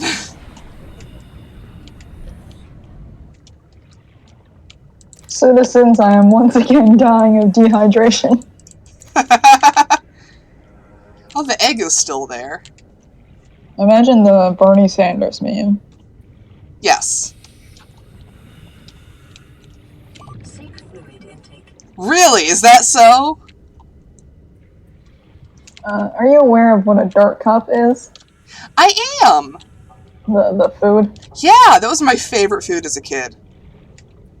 So I dropped this joke into the half-stack chat that was, I think, the first time fodder saw noodles. Mans thought, oh, these edible worms are getting out of hand. Because fodder is not a guy. That's just a raven that somebody tricked into thinking. Like, the dude didn't, like, go to school or live in society or whatever. He ate worms. Yeah. Hans is gonna see a noodle for the first time and go, yeah, that's worms. Snakes, even. Completely reasonable. I believe you can make... Okay, I think there's a thing where you can make bleach, and somehow that's used to filter water. Used for cleaning wounds and purifying water. So yeah, 2 disinfected water, which is twice the amount of that you get from the filtered water. So hopefully... Preparing the day's water ration. ahead of time. So anyways, Ensure against talking about why and why the worm noodles are relevant to the dirt cup conversation. Oh yeah, that. Yeah. Arson, the person known as Dilf on the small man server, asked if Fodor can have dirt cups because of gummy worms. And I had said yes at first because that's a very funny idea. But then someone immediately said, "Wait, it can have chocolate." I forgot about the thing about birds and chocolate. Do you know the thing about birds and chocolate? Is it the same as dogs and chocolate? Well, it's a thing about most animals and chocolate. The reason that most animals can't have chocolate is, for some reason, for pretty much any animal but a human, It like fucks up their intestines or something, yeah? chocolate is like hard crack. Like, that's why it's poisonous to animals. Because of the... Like it Like fucks the up their same- brain? Yeah. Oh god. The same chemicals that make chocolate taste good to humans are like hardwired crack for pretty much any other animal. What the fuck? Why is that not the case for us? Humans are just fucked up. It's the same thing with coffee, by the way. That one I knew. And, like, capsaicin, yeah? Where it's like, well, it's not like it doesn't fuck up your brain, but it's like, most animals can't have it because it's like hell, and then we're like, haha, spicy, and keep eating it. Yeah. Capsaicin is like only humans and birds can handle it. And birds only can handle it because they can't taste it, yeah? Like, birds just like cannot register it as like And painful. I think there's like one mammal where they just lost the taste receptor for capsaicin, and so they're like the only mammalian predator for plants that produce it. Peppers. Yeah. And then I remembered that birds frequently eat like coffee and chocolate plants. And I was like, wait, what the fuck? So I had to think about it again. And I'm like, oh yeah, chocolate and coffee are fruits. They just eat the berry and spit the seed out. Oh. Because in both cases, it's the seed that does it. It's coffee seeds that do coffee, and then Yeah. chocolate seeds that do chocolate. So I was like, oh yeah, they eat the chocolate fruit around the chocolate seed. And then not, like, die of heart crack.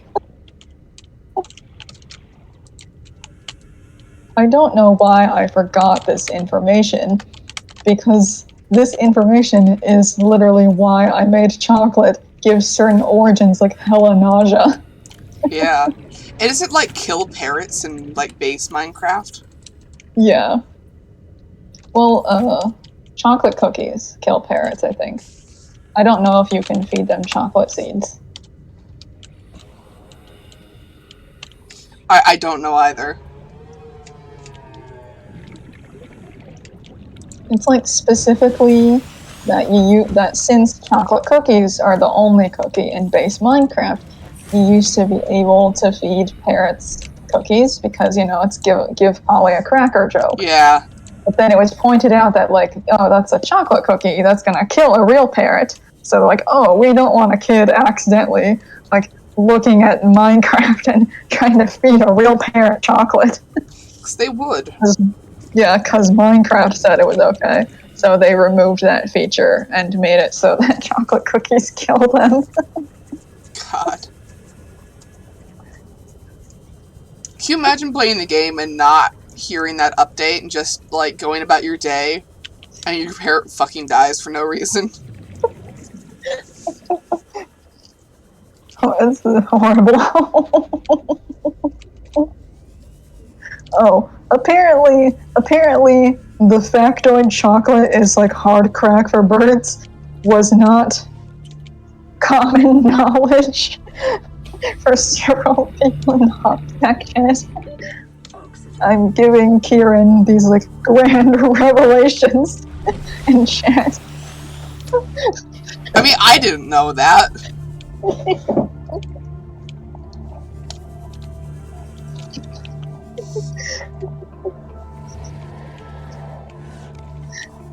Followed by the comment, Mexican hot chocolate of crack cocaine.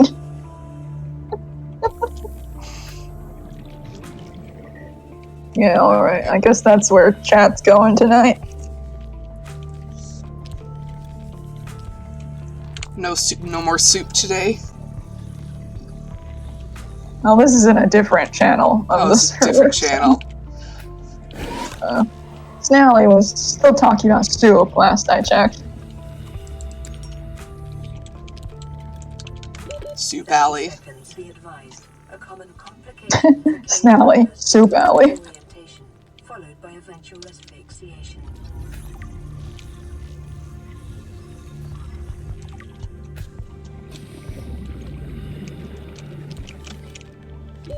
Oxygen.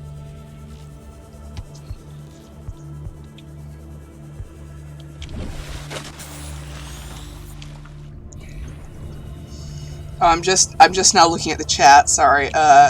He's saying someone convinced someone else to do that, presumably feed their parrot some chocolate. Saying I think it was a DSMP YouTuber. And then, to be fair, I didn't either, presumably in reference to not knowing that chocolate is crack cocaine for birds.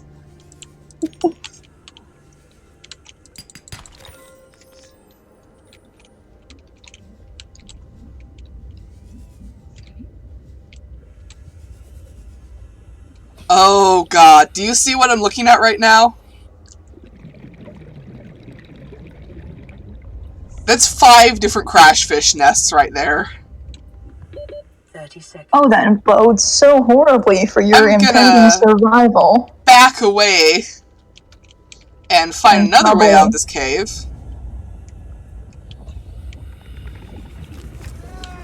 Nope, I got here. one of them. Being What? in the Why am I- cave. Oh, this is the volcano bit.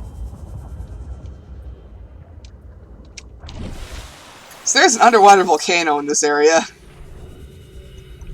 I don't know if volcano is the right term, but it's definitely something. Yes, I did get a bit toasted. Biddy is just yelling, hell is real.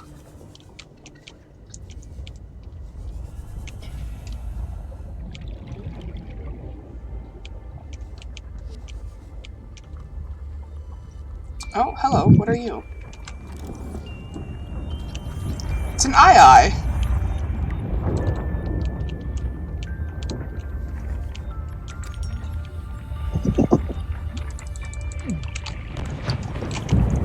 Geothermal vent, that's what I was looking for. 30 seconds.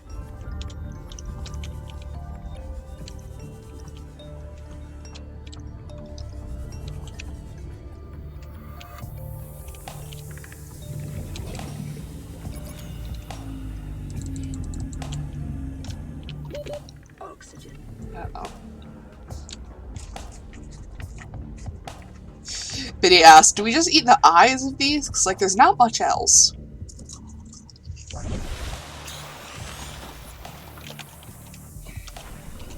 I mean, yeah, presumably. Also, I'm out of, battery on this.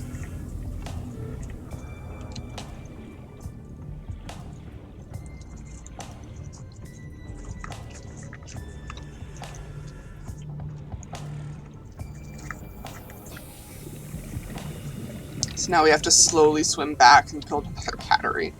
Because we don't have anything to recharge them yet.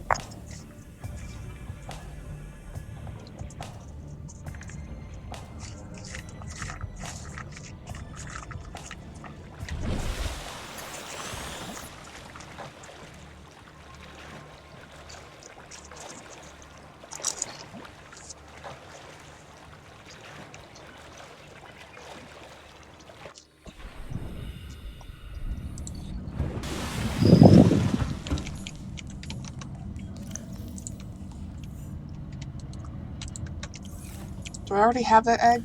I do already have that egg. I'll put that in the egg pile then. And hope that one day it...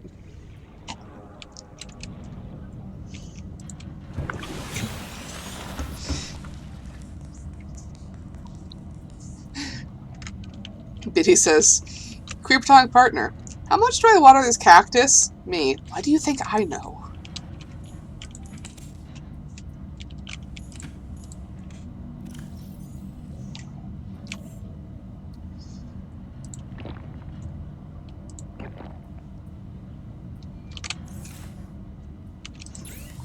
Would you like a crow fact? I would love a krill fact. Crow. Crow fact. I would love a crow fact. They like dry cat and dog food. Yeah, sure, why not?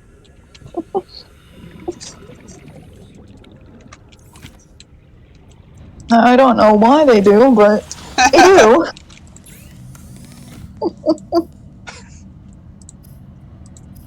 But he's laughing at my, like, completely identical sounds of delight over krill facts versus crow facts.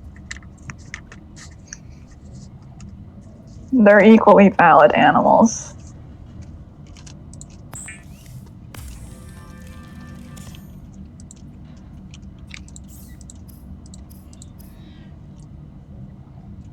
Okay, I have the wiring kit. I need more batteries. I need a computer chip. The computer chip's the one that takes, gold. I need to grab a bunch of acid mushrooms.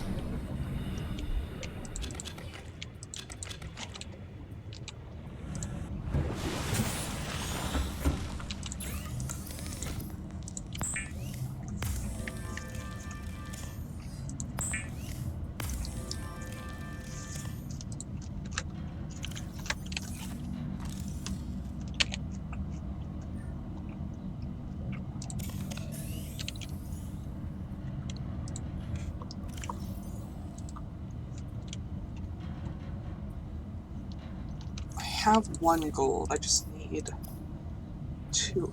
No, I already have the gold I need. Oh, I already have the gold I need! I just need copper wire and, more of my, table coral.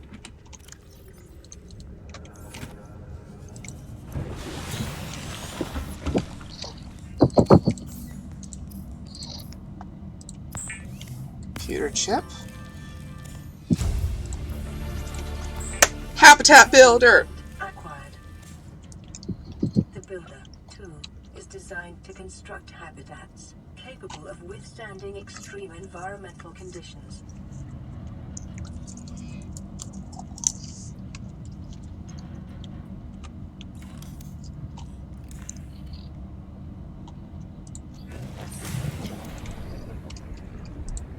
Woohoo!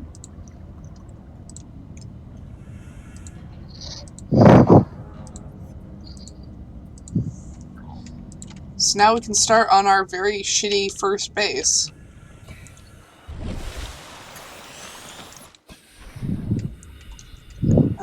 Where is that marker? Where's that marker?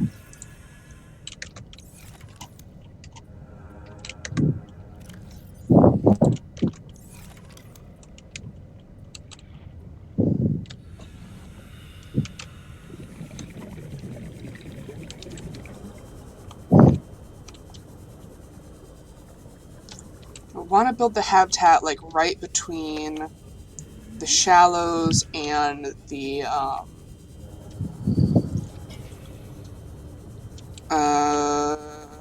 kelp forest. So I'll have access to both.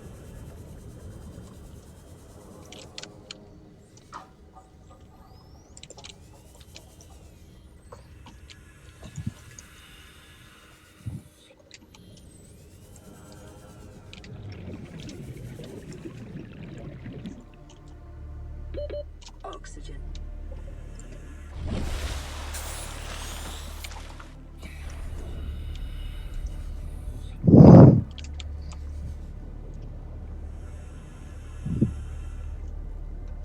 Shit, no, I don't want to put it by the kelp forest. Because last time I put it by the kelp forest, the stalkerfish kept stealing my little scout robots. Because they were attached to the outside of the scanner bay. And so the stalkers would just kind of yoink them out of the hull. For funnies. It drove me crazy. Plan re-recorded mistress call. This is Life Pod 6. I have a passenger on board. Coordinates attached. We've landed a kilometer from the crash site, but there's radiation in between us and the rendezvous. Request immediate assistance. 6 out. Signal coordinates corrupted. Approximate transmission origin recorded to data bank.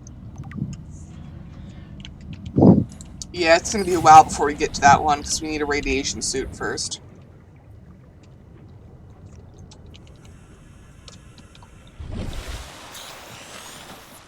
So if we go this way...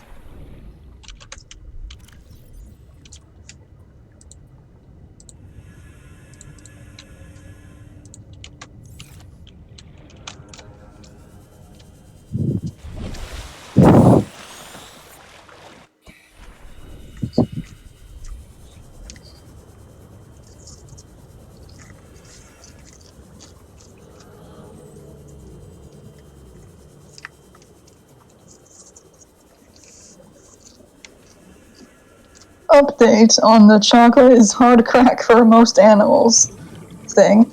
Half-Stack Chat has agreed with me that it would be really funny if pretty much everyone but the human origin could eat chocolate, but the consequences, you just got high as fuck. Yes, absolutely. Everyone but the human origin and maybe like the Taotie and the Yurei, which is the eats everything origin and the ghost origin. Yeah. Yeah. Poor unfortunate ghosts can no longer become high enough of chocolate.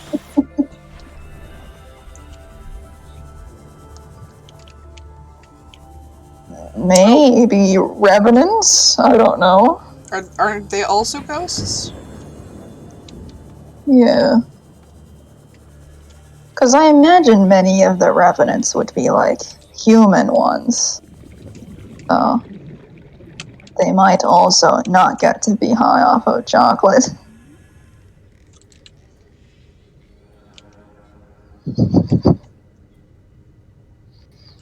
Origins of no turnt privilege.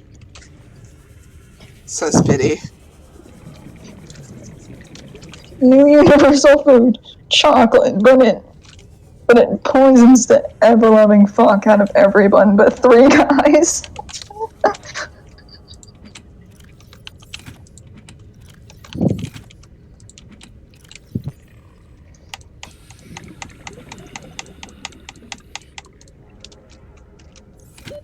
Oxygen. This is Sunbeam. You know Aurora. We're from a little transgov on the far side of Andromeda, and we have a saying there. There's no bad without the good, no good without the bad. Sounds like you tasted a bunch of the former, but that only means you're overdue a whole lot of the latter. Might just be we're in. We're scanning for somewhere to park. We'll be in touch when we find it. Sunbeam out.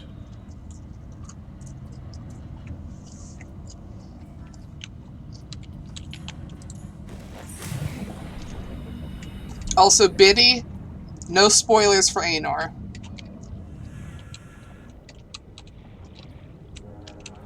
Just because I know what's about to happen does not mean they're allowed to.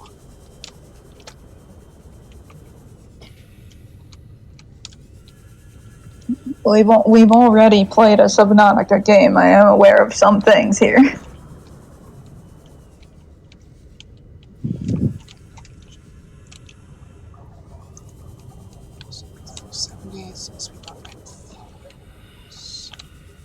Also, I did read through the Subnautica wiki several times in the process of our Subnautica Sub-Zero playthroughs. in helping like find items, so I'm aware of some things that happened in the first game, just not necessarily their context. I don't remember if you built the rat suit. I have not. That was not where I was trying to go. May want to build the rat suit. I haven't gotten any lead. How does one acquire lead? I don't remember. Would you like me to look up how to acquire lead? I'll find it eventually. Yeah, okay, fair.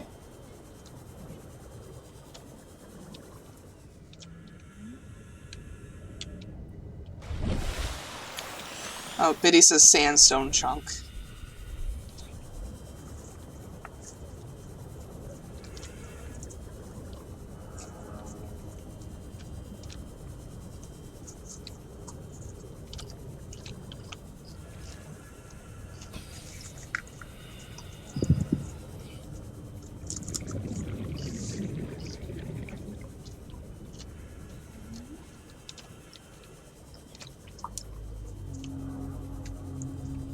Really just playing the role of real estate agent right now.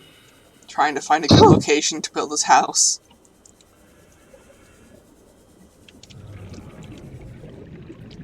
Egg.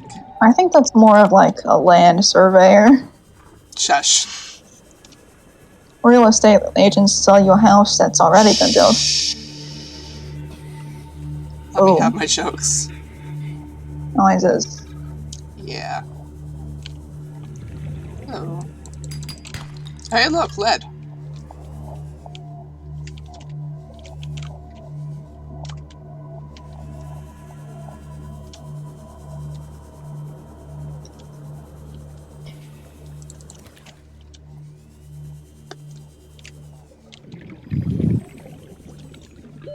Oxygen.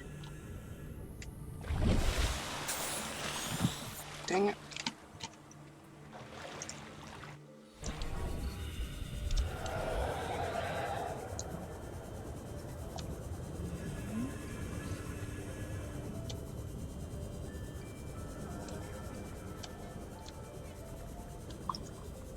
Alright, I guess we're just putting the house on the other side of the kelp forest then.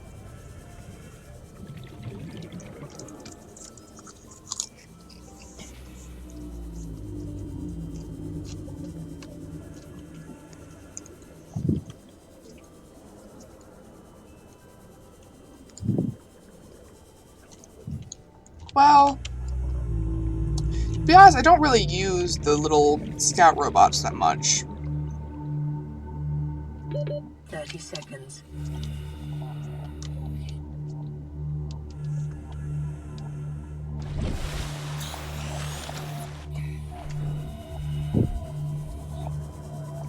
Here's that. What is that? That's the cave entrance, I think. It is.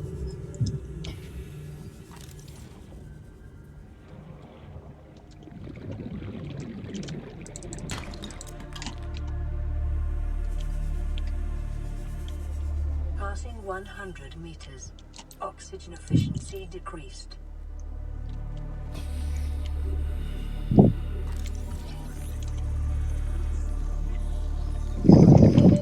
Seconds.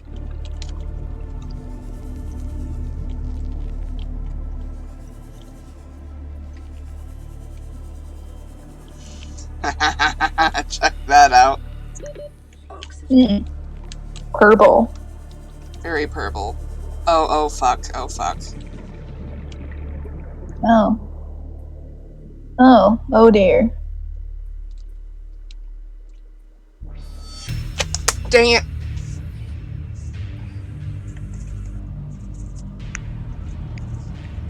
I had all of my titanium on me. Oof.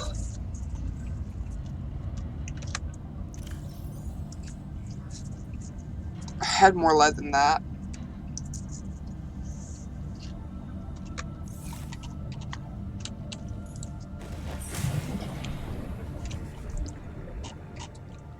good news, we know where we were.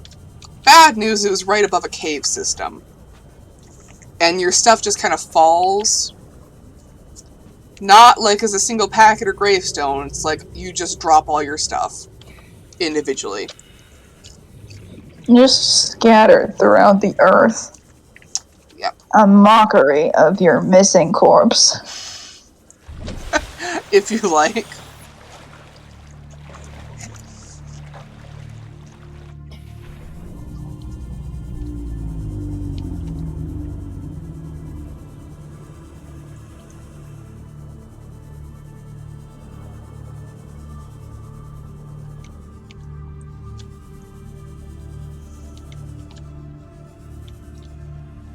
Passing 100 meters. Oxygen efficiency decreased. Oh yeah, anything we had is gone.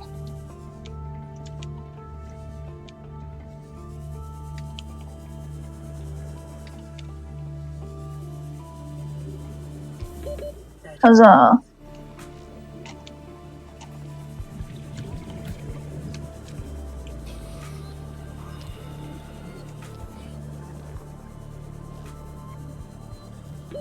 Oxygen. Don't you dare. Not again.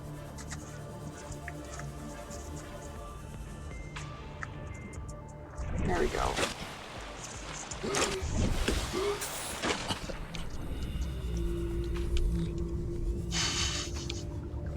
Utterly unnerving gasping noises. Biddy says, Jay, yeah, anything we had was gone. Aenor, huzzah!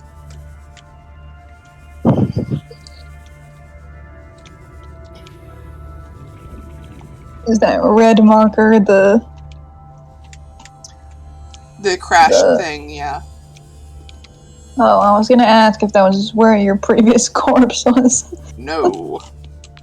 But now you have approached, and it is but a life pod of dead men. A death pod, if you will. Yes. 30 seconds.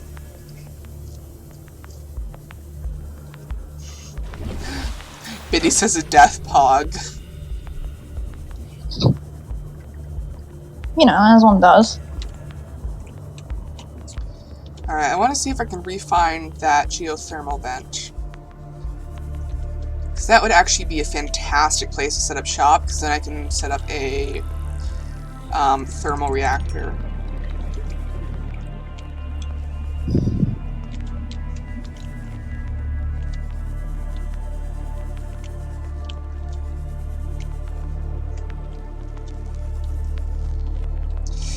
Biddy says that was a typo, but a very funny one. 30 seconds.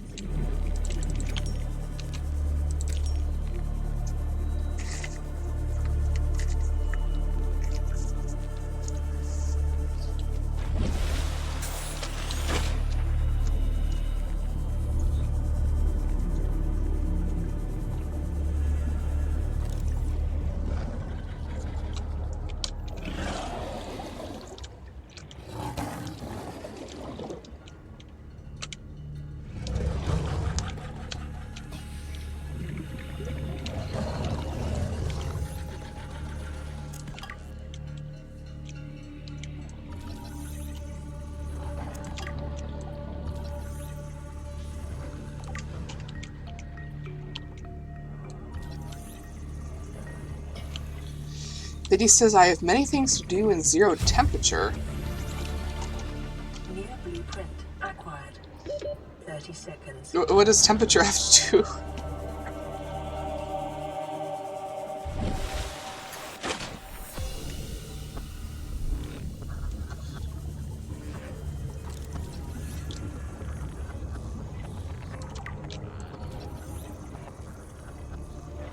Ah, the gravity trap, aka free fishing net. New blueprint Correct. acquired.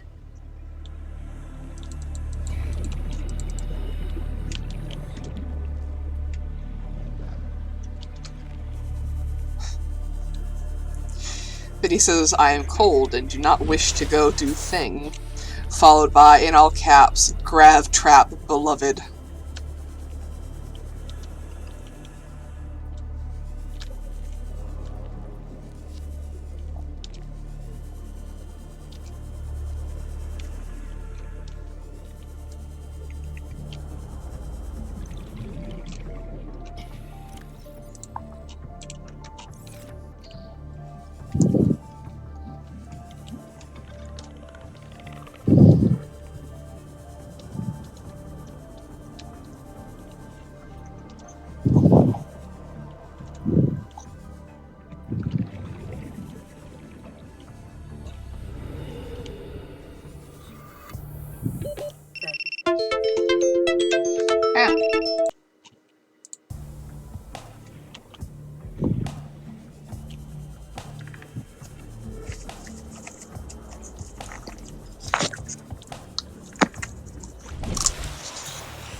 I saw a new fish in there.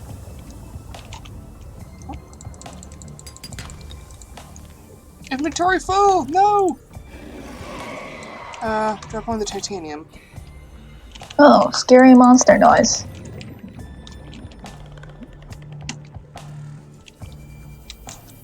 Drop this all off at base.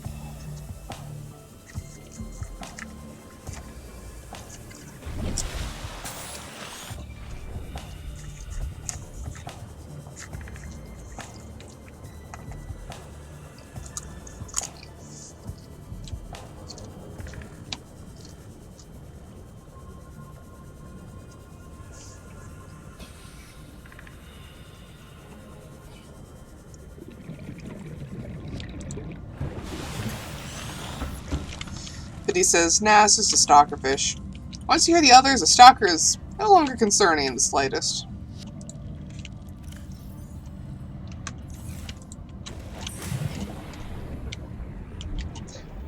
Honestly, the stalker fish are just like very large dogs in a way.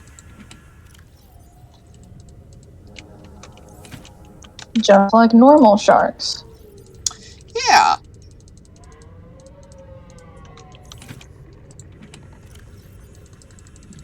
You get it.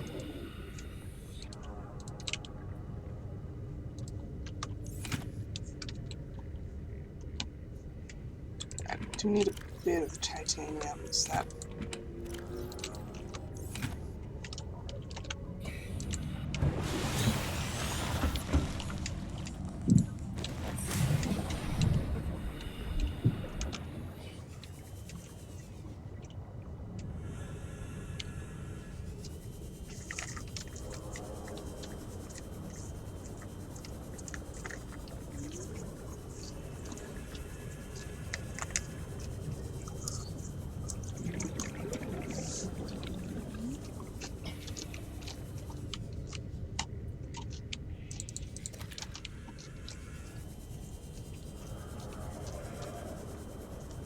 You can actually kind of trade with them, the stalker fish.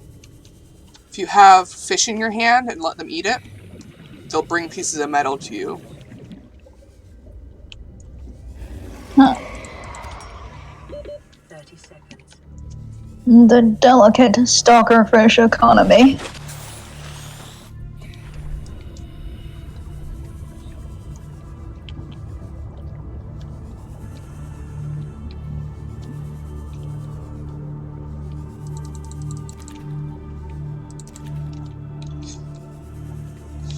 But he says, basically, yeah, but you could also just do crime. Which I assume by crime you mean just taking in the metal.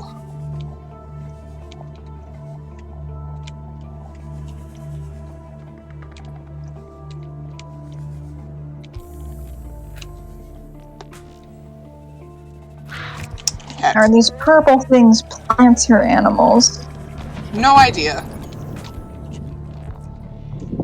Because, like, could be a weird flower. 30 seconds. Could be a weird jellyfish.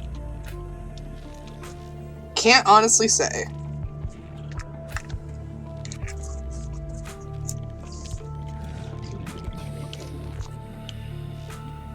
Heck, I'm out of battery already again. Oxygen.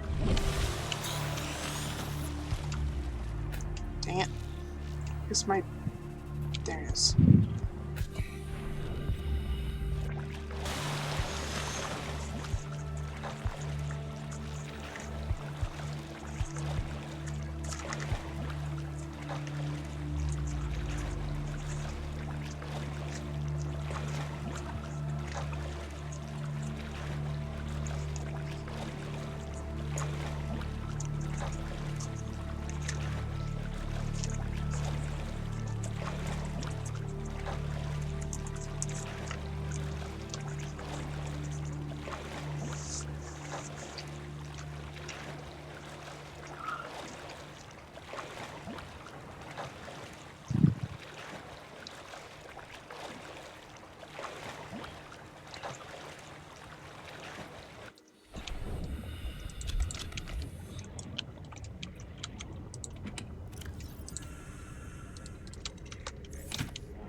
this again.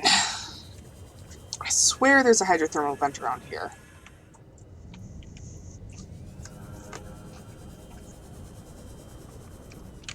One second.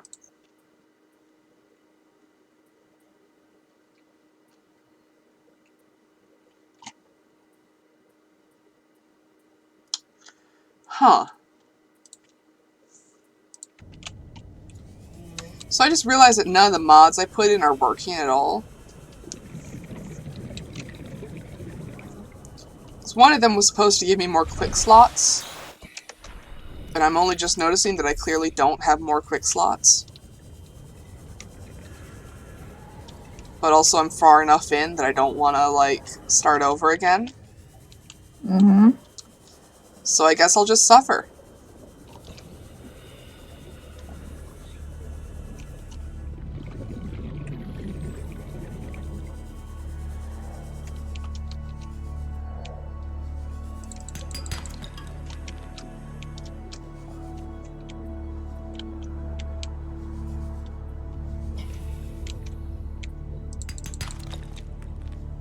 Calorie intake recommended. Oops. 30 seconds.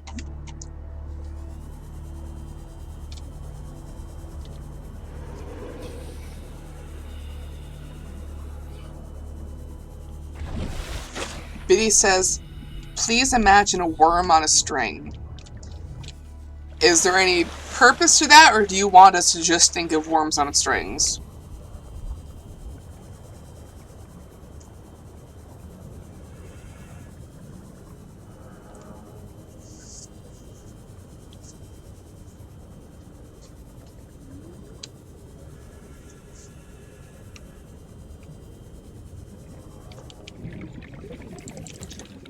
Biddy says it's flying. The worm is flying? Gloriously, they say.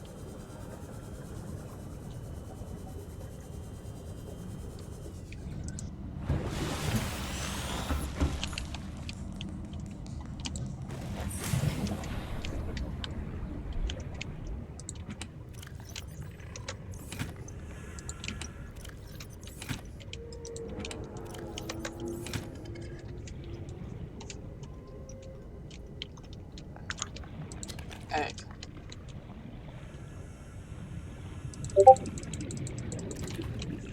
Oh, they've sent me an image.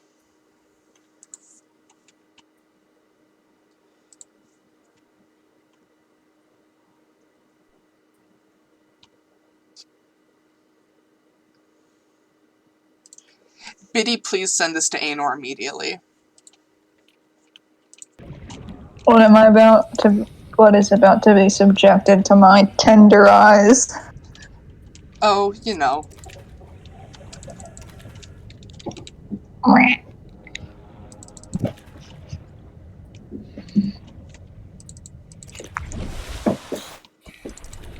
Honestly, you can probably figure it out from context clues. New creature. Is it a worm on a string? Might be.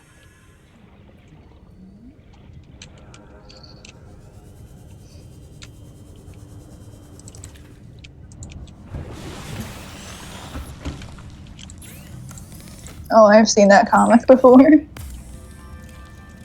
is common for those accustomed to synthetic foods to be repulsed by eating an animal carcass. Remember that humans survived this way for millennia. You can too. Vital signs stabilizing.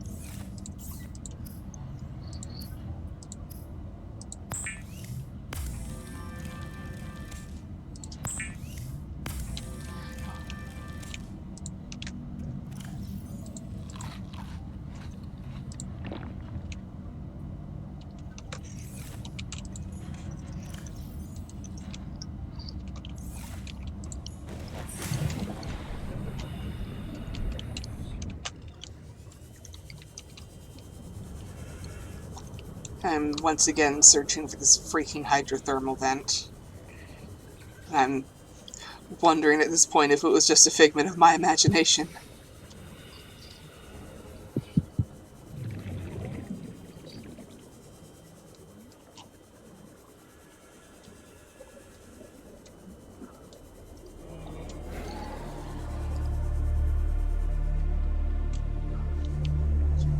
Biddy says it's real, but perhaps they're a figment of my imagination too.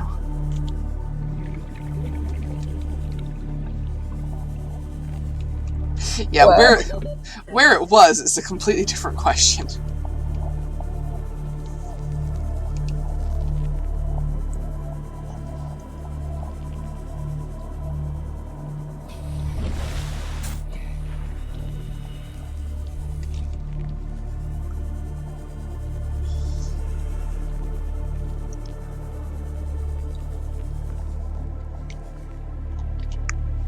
Passing 100 meters. Oxygen efficiency decreased.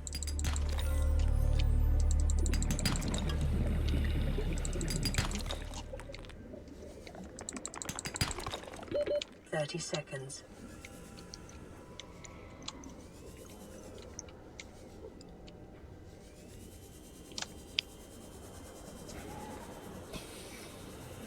Biddy says, bold of you to assume I could ever be imagined. Oxygen. That's a raw line to be saying in the audience of a Subnautica stream.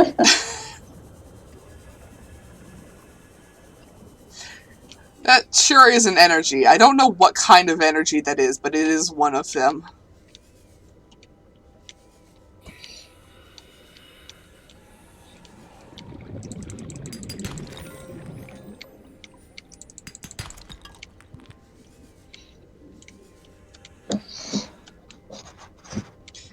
The way I initially found it was in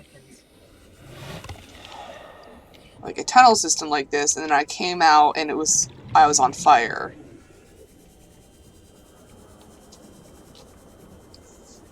But he says, do you think your brain could randomly spew turduckens at you? Yes, actually, yeah.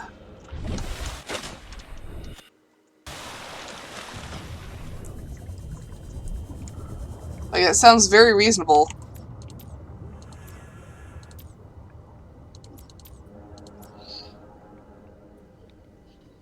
God, I have a map, technically, but it's so hard to read.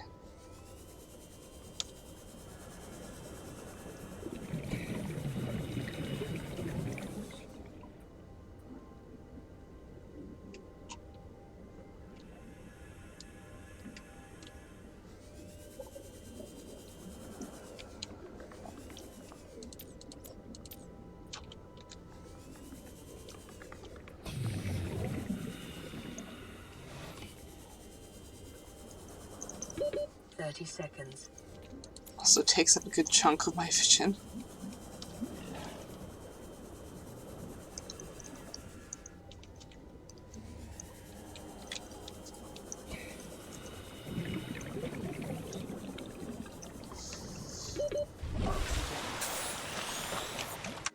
Alright, one moment. I'm gonna cheat.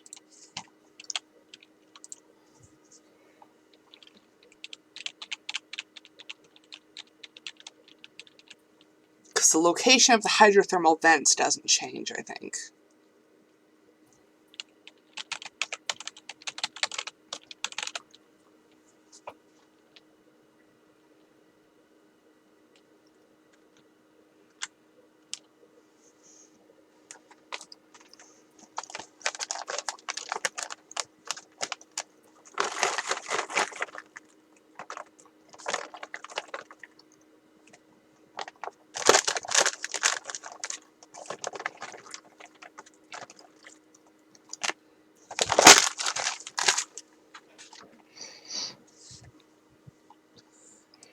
So if I select for geysers...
Alright, let's try that.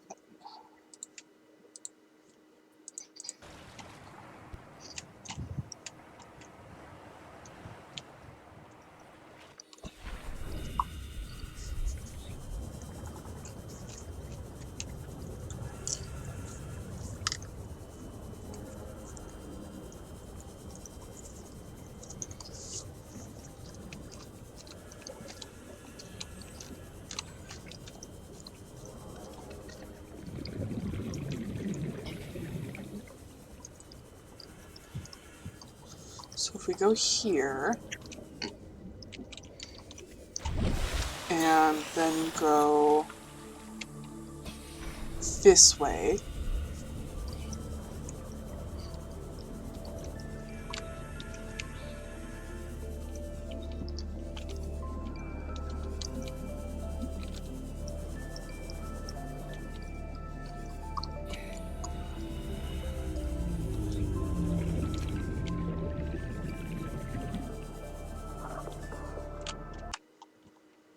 that brings us back to the...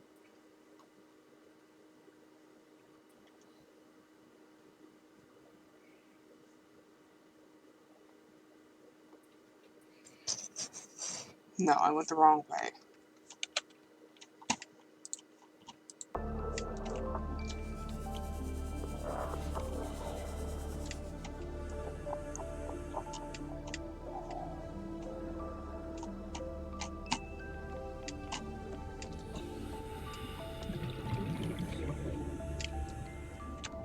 We have to go to this one first.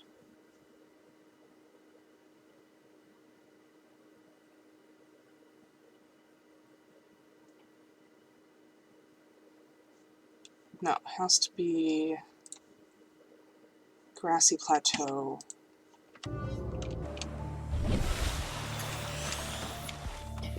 No, that's when I was... So it does have to be this one, okay.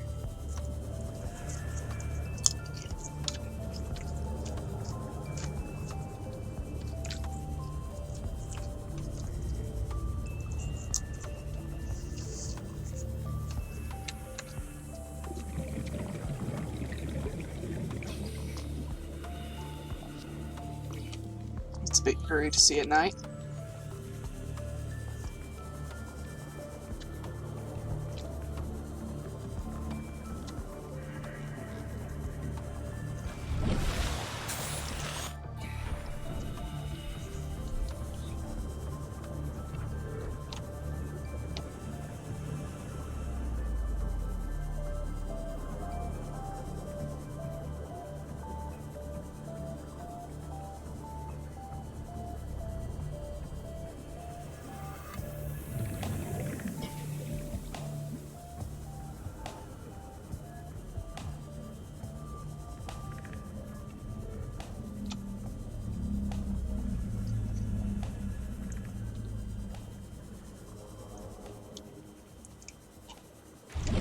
Here we go.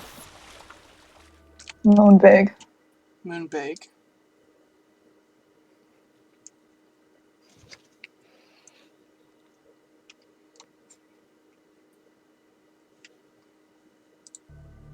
Do we just go back this way then?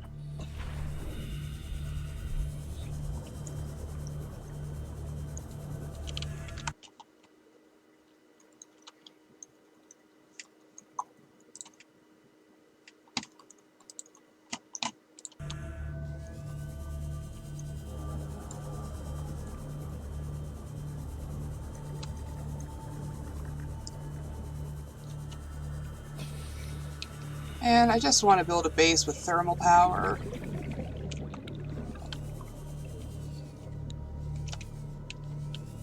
Oh.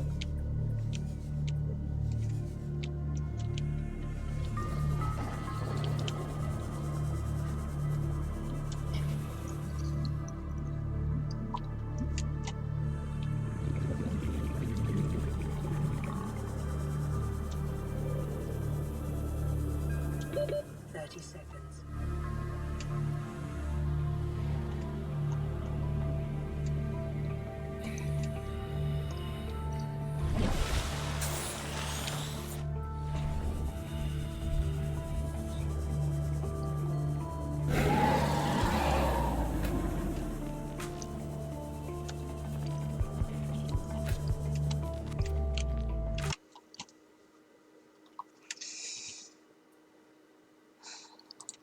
Solar might be key here. Yeah, I want to get this.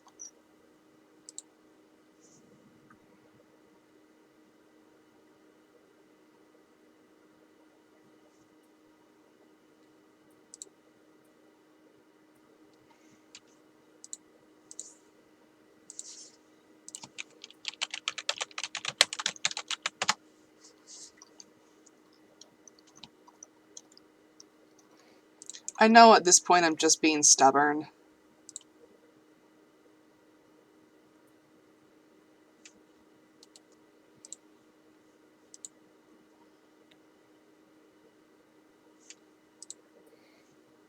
Are there any other secondary non-thermal vent places that are suitable?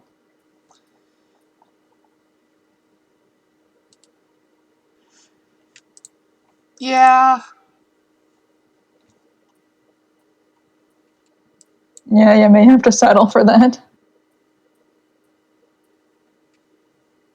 Because it feels like where you're at in the game, you are not at an optimized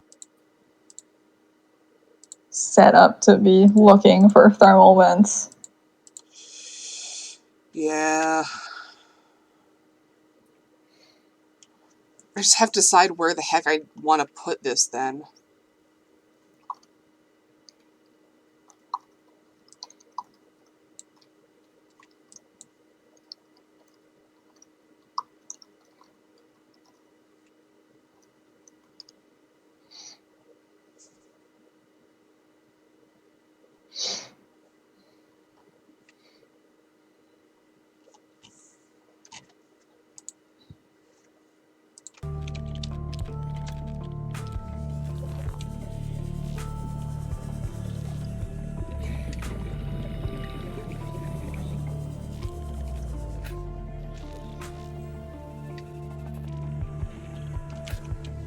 Oh, Biddy says they've got to be heading out.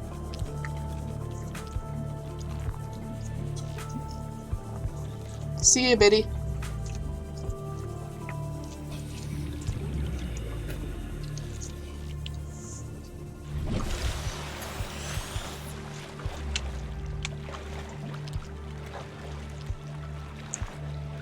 Biddy says the college life apparently has more responsibilities than the high school one. Could never have imagined.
Here we go. This will be a good spot. It's right between the 3 different biomes.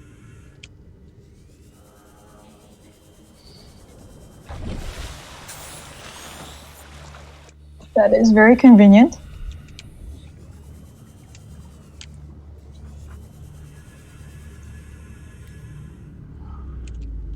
Oops.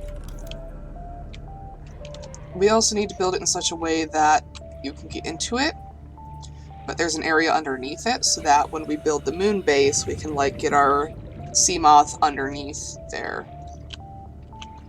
So this little ledge will be a good starting place.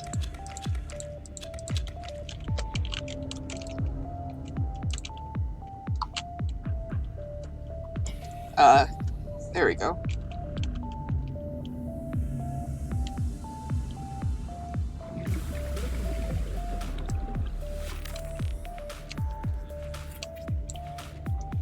Don't know why it didn't 30 seconds. go closer to the ground, but okay.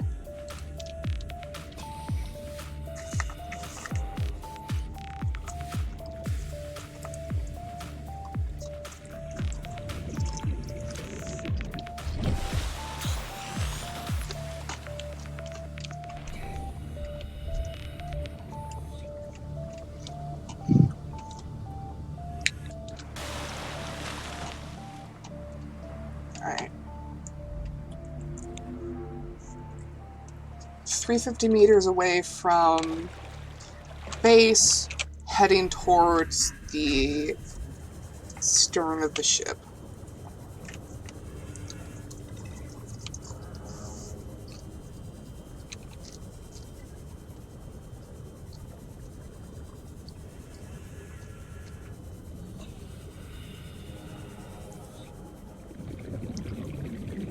And I once again have almost no power. Yay. Huzzah!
Let me see.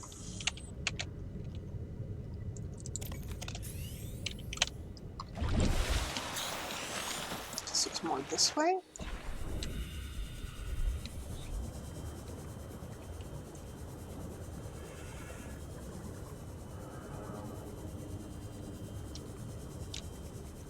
There it is.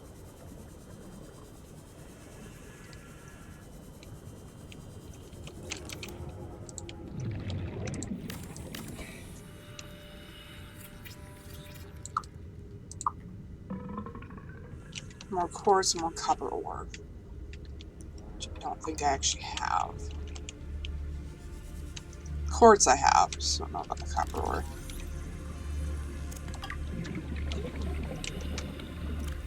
Don't have any room for it though. 30 seconds.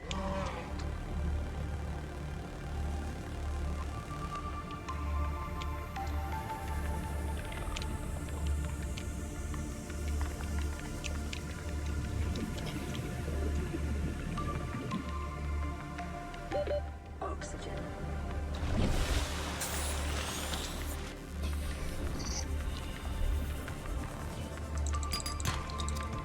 Hey look, copper ore.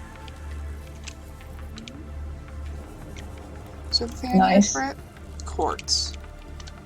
OMG, copper and quartz, it's just like Minecraft. You craft? Craft? Like a crafting table? In Minecraft? Oh my god.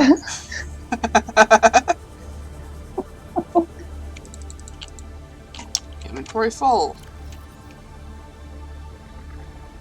Release the fish.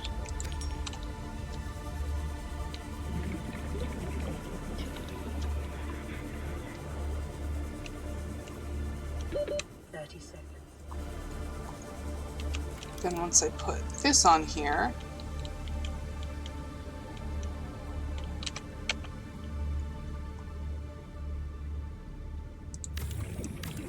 Halfstack SMP is now talking about the intricacies of a microdosing meth for the ghost in your blood.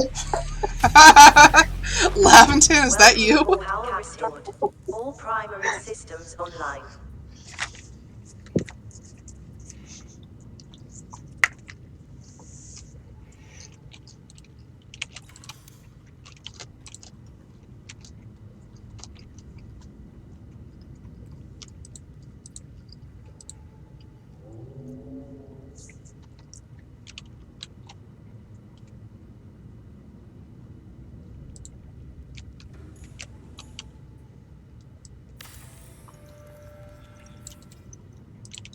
Now we can start to get some storage in here.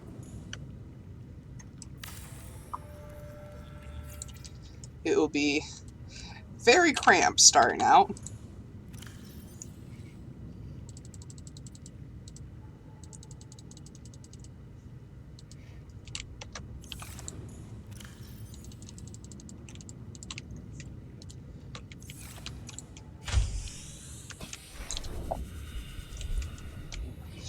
We also still don't have a marker for where it is.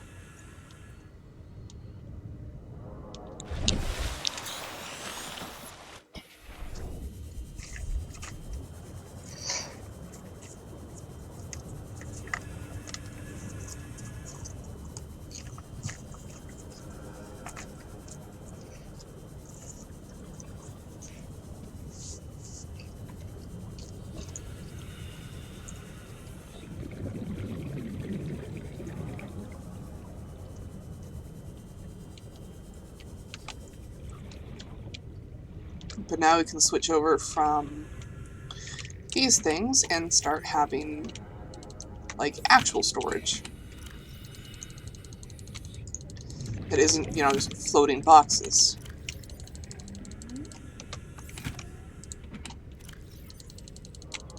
Picnic basket. Picnic basket? Oh, is that what they look like? Yes. In my heart. In your heart. They look like picnic basket. I will trust your heart.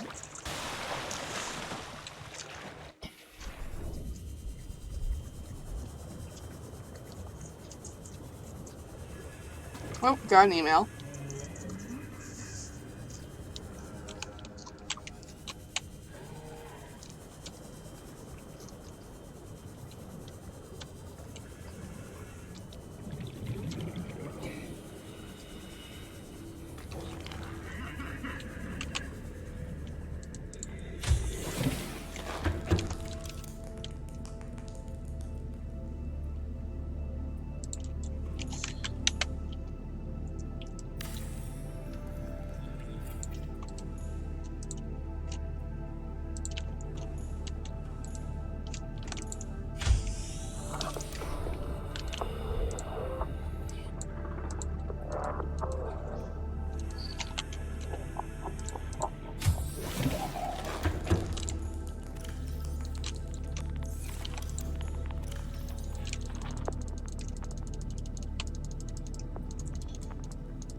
Later on, we will be able to make actual proper rooms, but for now, we can only make hallways. Tit lockers for the titanium.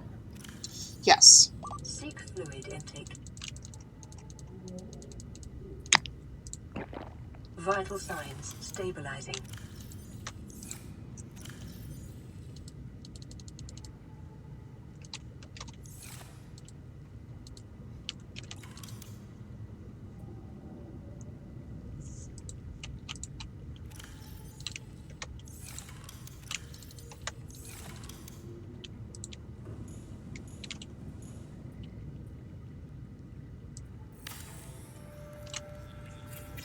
Now we have our own fabricator.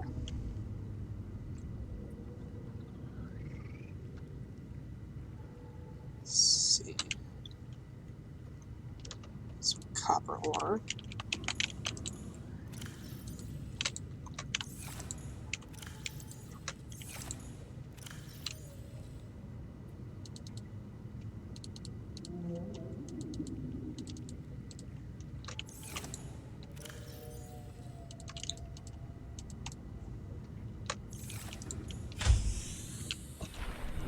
One last trip back to the base to get everything we need. And answer emails. Emails from dead people. Imminently dead people. They are alive when sent email. Not when answer email, though.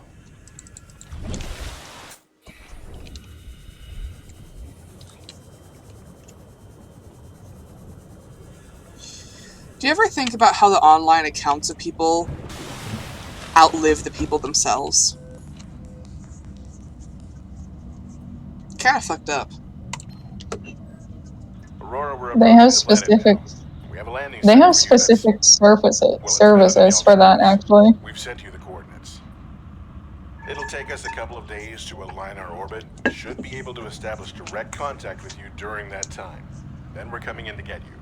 Cross your fingers the weather holds. And don't leave us waiting. Sunbeam out. So now, we get the location of one of the only 2 places on this entire planet that is not underwater. Because yes, there are a handful of islands here.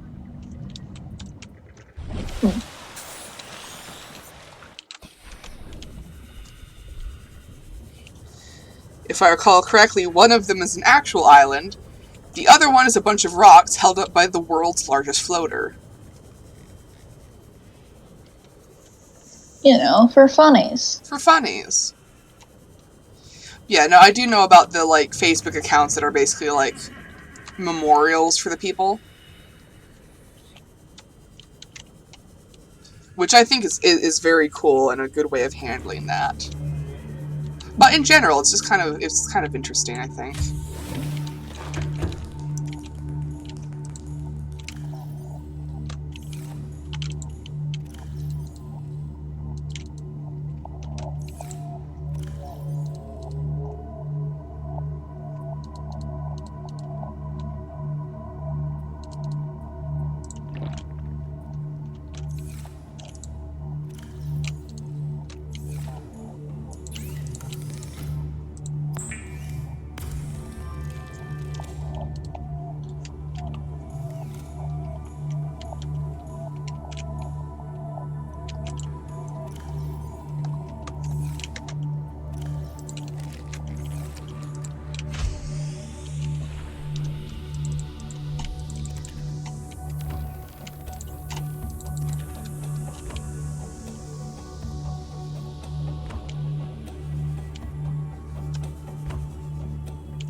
Problem with those, like, swarms of fish is that they're not... Ah! Right, radiation suit. I should make that now. What do we need for it?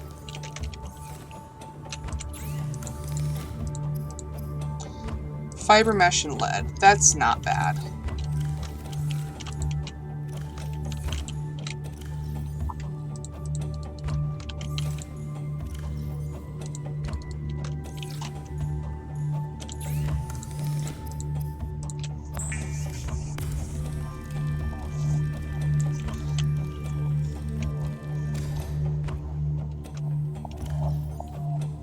There we go.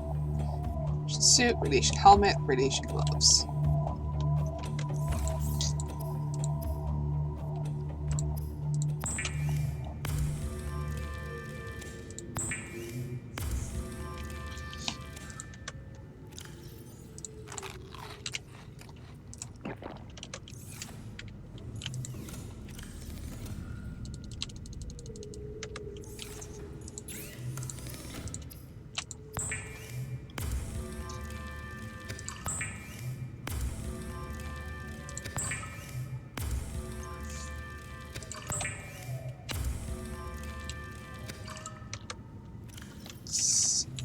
These back. Open that.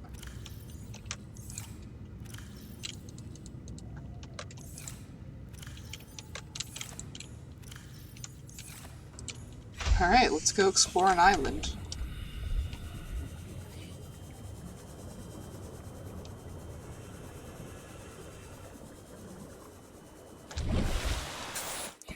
was that? Did you see that? There was like a flash of lights over here. Oh, yeah. I thought that was Moon Big for a second. Oh, hello. I wonder if it was this thing. Is there a way in? Oh, I need the laser cutter, don't I? I don't have that yet. Over.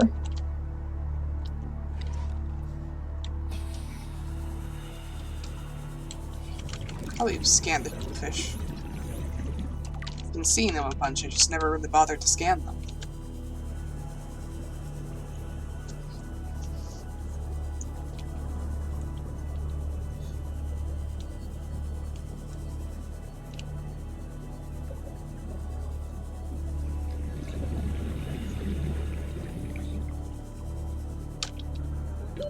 Oxygen. Oh my. That sure is a mountain. Wow. It's shaped like Sharktooth. Hopefully it's not Sharktooth. Well, it's got trees on it. Do most shark teeth have those? Maybe it's a very, very large shark. Oh, we got another email. Probably another email from the Aurora. Could be rescue email, could be dead guy email. Who Anything knows? can happen. Anything can happen. Detecting massive energy signature in the region. Cannot identify it. That's not good.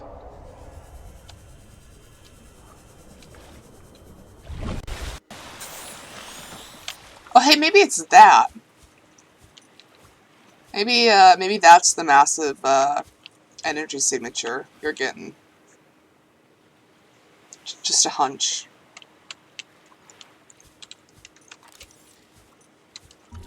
Haha, Bulbo tree. You, want to go investigate the giant alien structure? Yes. Nice. You bastards.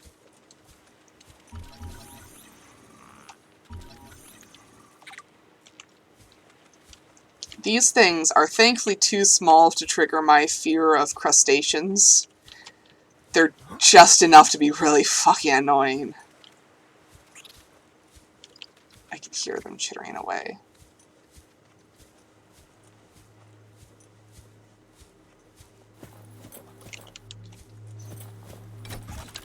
Oh. Insert tablet. I don't have a tablet. Whoa, QR code. Device matches no known technologies and is likely alien in nature. Power is being routed via the terminal to the nearby force field. Technology is far beyond anything encountered before by the Federation. Nonetheless, there is a good chance it functions like a regular lock and only requires the correct kind of key.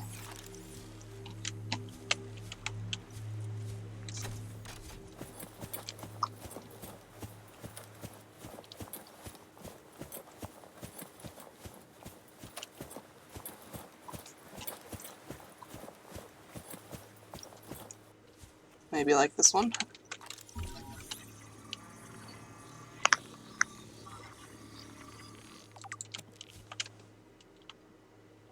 Is that the QR code? Yes.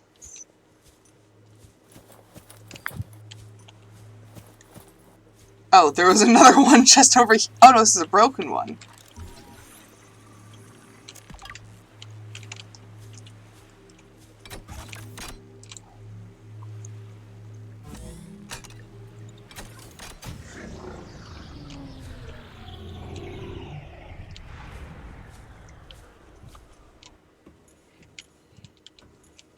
Scans indicate this structure is composed of a metal alloy with unprecedented integrity.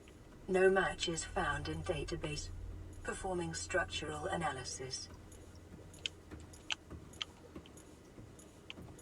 I can't hear structural analysis without thinking of our son. Our poor, poor unfortunate son.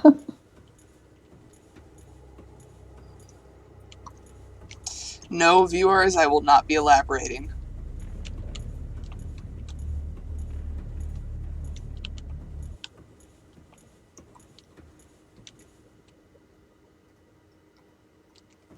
This is dead silent.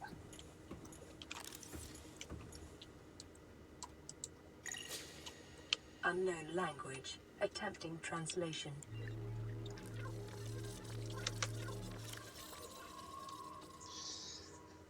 Alien data terminal. Discovered inside an alien facility. It's not possible to translate any useful information. However, scans return some information on the device itself.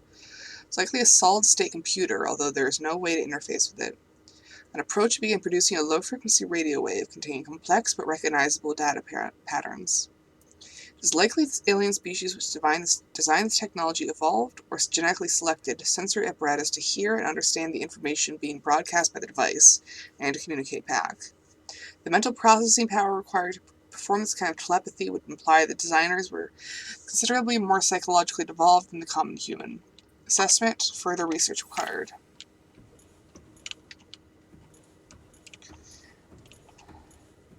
Assessment, aliens have big brains. Not a sci-fi game calling something more evolved.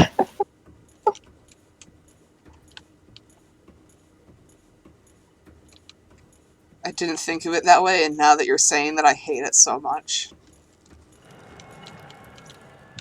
It always unreasonably pisses me off when any fiction says another animal, real or fake, is more or less evolved than another one. There's It's no. That's not how that works. You can say it's more specialized. That's not. There's no more or less evolution. They just evolved. To ascertain whether their purpose is aesthetic or functional. Further data required. These walls were used for ritual purposes.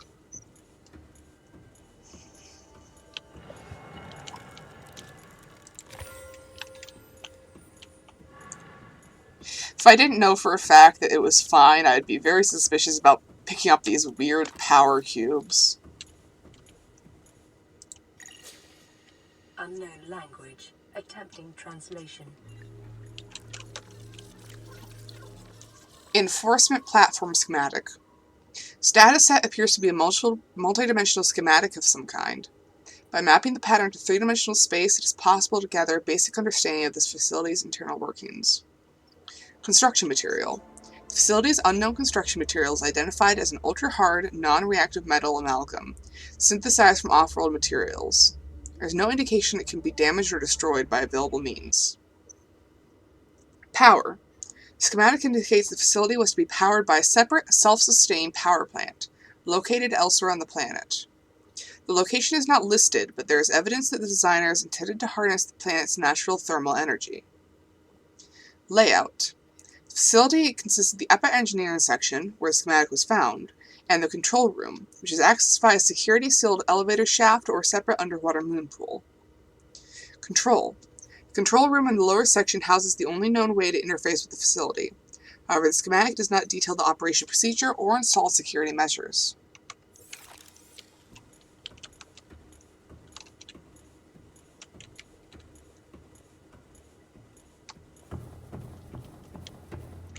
I like this part. The probability of interfacing with this facility is achieved by accessing the control room in the lower section. Let's check this out. It's an elevator.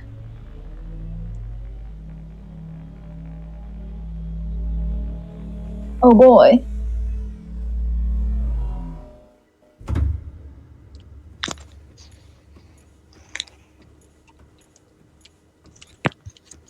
So here's the moon pool they were talking about. Which just leads back outside.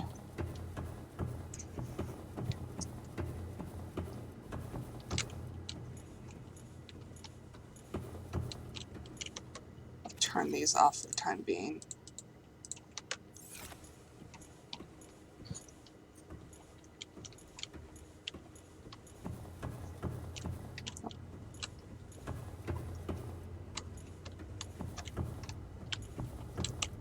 The funky alien gun.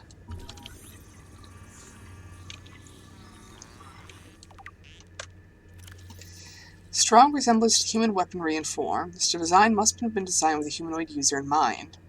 Whether the aliens that built the structure were themselves humanoid or otherwise employed the use of humanoids is unclear. What is clear is that they consider defending this facility a necessary precaution. There is no obvious way to remove the rifle from the case.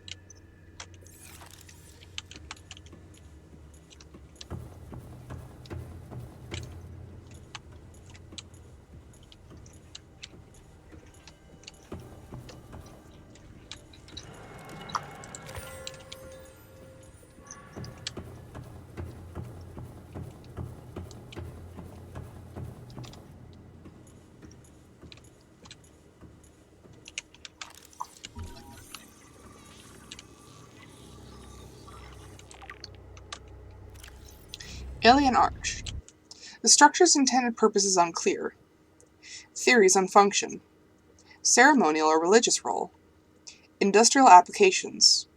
Advanced transportation network. Assessment. Further research required.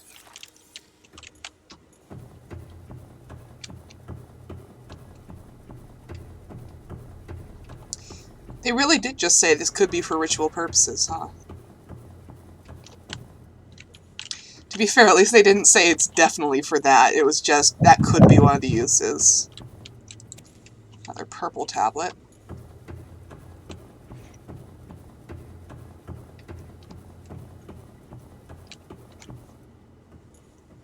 I feel bad just running around this place, but also I don't want to walk the whole time. Alien device. Puppy. Puppy. Doomsday device. Scans indicate this device contains enough potential energy to destroy the entire planet, along with most of the solar system. Fortunately, it has malfunctioned. It has malfunctioned, implying that it was about to go off when we walked up to it. And that it is trying to go off currently. Yeah. What was it you said? Puppy? Yes. How apt. And by that I mean no, it's not apt at all. What the fuck? Scans indicate the facility's control room lies beyond this doorway.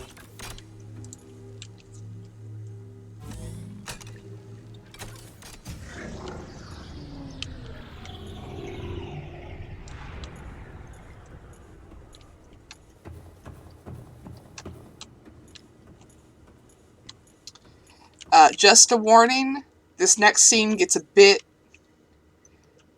I'm not going to say gory, but the character does get impaled. So if you, Anor, or anyone else has any issues with that, I would advise you to just close your eyes for a bit.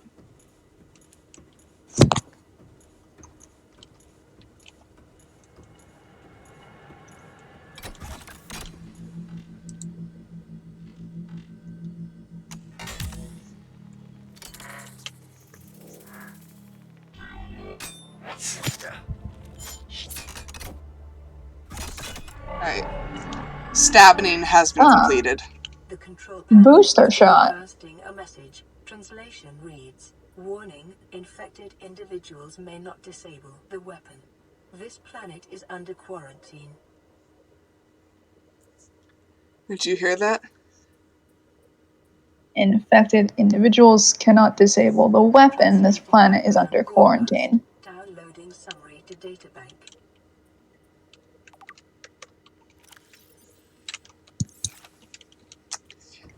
Hey, Anor. Yeah. Look at the upper right-hand corner.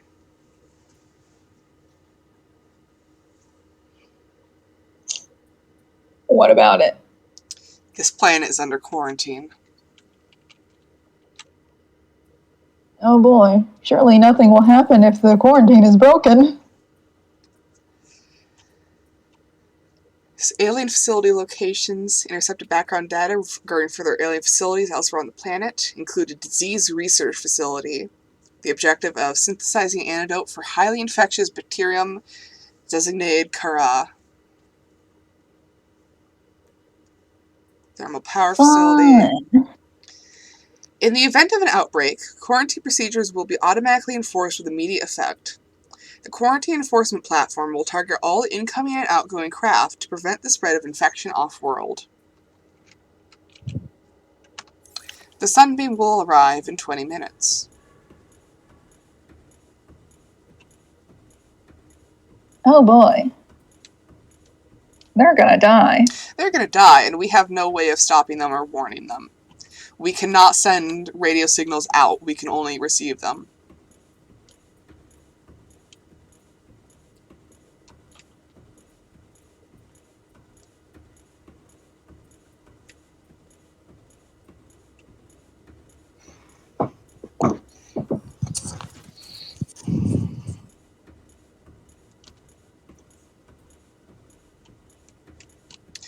You know, I don't intentionally try to play games that are like, the world is going to end and everyone is sad and going to die, but that does keep happening.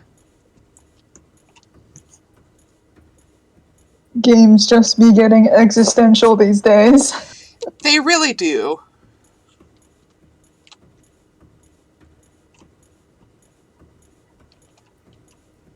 I mean, I can't say I'm terribly unhappy about it. Passing 100 meters. Oxygen efficiency decreased.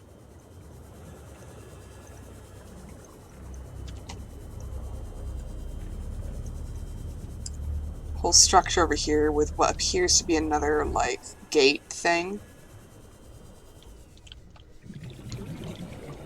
Which may or may not be a Stargate, we don't know.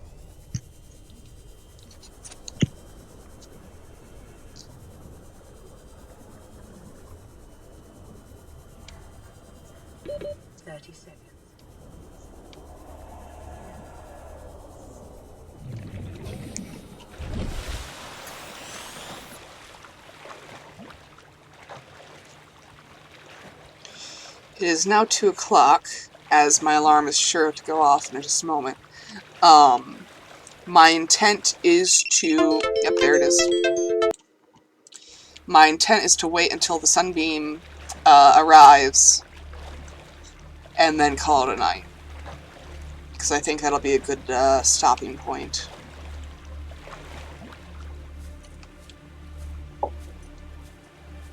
For now, I'm going to head back to my base, drop off my stuff, and come back to explore the planet a bit and wait for our inevitable rescue. Yup, that. Your daring rescue. And nothing bad will happen. And nothing bad will happen. It's really just become our motto lately, hasn't it?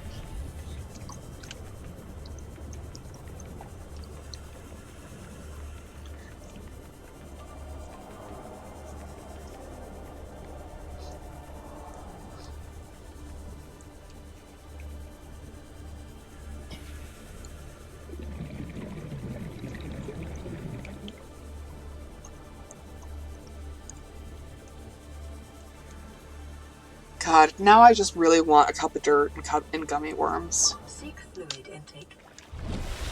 You've ruined me, Nora. Again. As you often do. Vital signs stabilizing.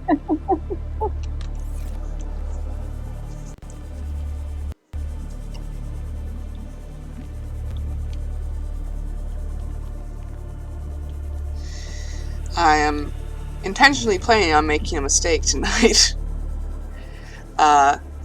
My appointment with the spinal specialist, who is in the big city, TM, is at 9 in the morning. I have to be up by about 7:30 for us to get there. Lately, I've been getting up around 6 in the afternoon.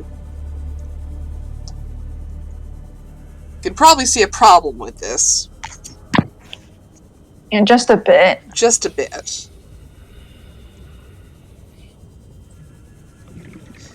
Because I, honest to God, have not been able to fall asleep before, like, 5 p.m. at best. Or 5 a.m. rather. So what I'm gonna do is I'm gonna go to sleep after the doctor's appointment. But unfortunately that also means I'm going to be alone and bored for the rest of the night. Playing partially translated broadcast. 9 new biological subjects designated. Mode. Hunting. Analyzing. Sharing subject locations with other agents. I like the effect on that. Oh boy. Man, can you imagine if we'd received that before we headed off to the alien thing?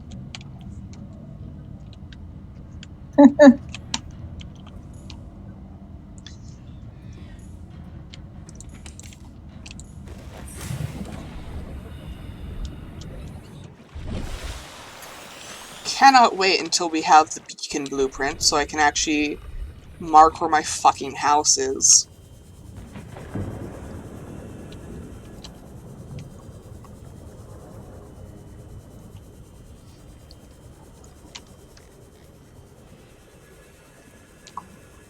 But I don't think we get that until later.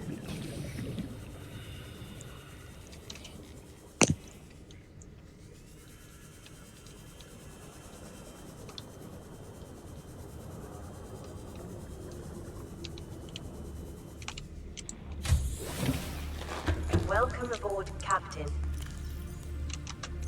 Should label these.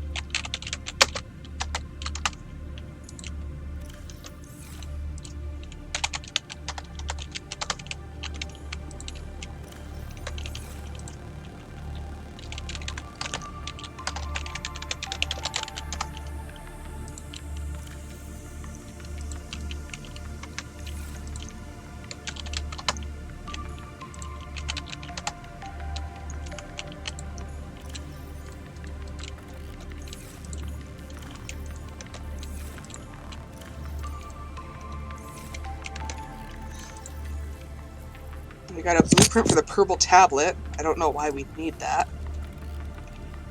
Advanced wiring kit. Gary fish. Rav trap. What else? We got a recipe for a counter. Very important.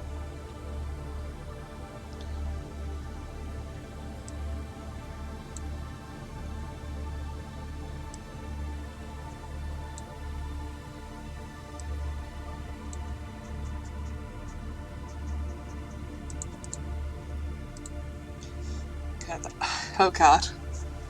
Ion cube. Likely grown artificially, cubic appearance suggests it's been cut from a large deposit. Each cube contains the equivalent ionic energy of 5 kilotons of TNT.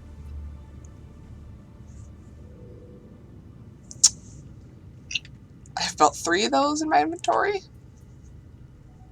And nothing bad will happen. Nothing bad will happen.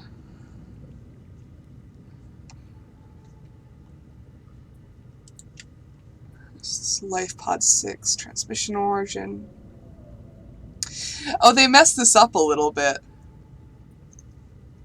You can see the life pod's already been destroyed. Which it wouldn't have been at the time of the transmission. Whoops. Electrical data, sandstone crops, indigenous life forms, small herbivores, the II. The II, an extreme evolutionary adaptation where 90% of the life form's body mass is dedicated to the ocular cavity. Oh god. Oversized eyeball. Deep-set rings in the lens suggest specialization for identifying its predators in low-light environment long before they come into attack range. Underdeveloped fins. Incapable of fast movement, the species is vulnerable to agile predators at close range. Shark species may have evolved hunting techniques to close on the eye unseen from above, below, or behind. This organism and the common peeper share a common evolutionary ancestor. While the eye has sacrificed maneuverability, it shares and enhances its cousin's powerful eyesight. The ancestral alpha peeper may have been one of the first life forms on 4546b to develop eyesight many millions of years ago. Edible with a low calorie count. Hoopfish.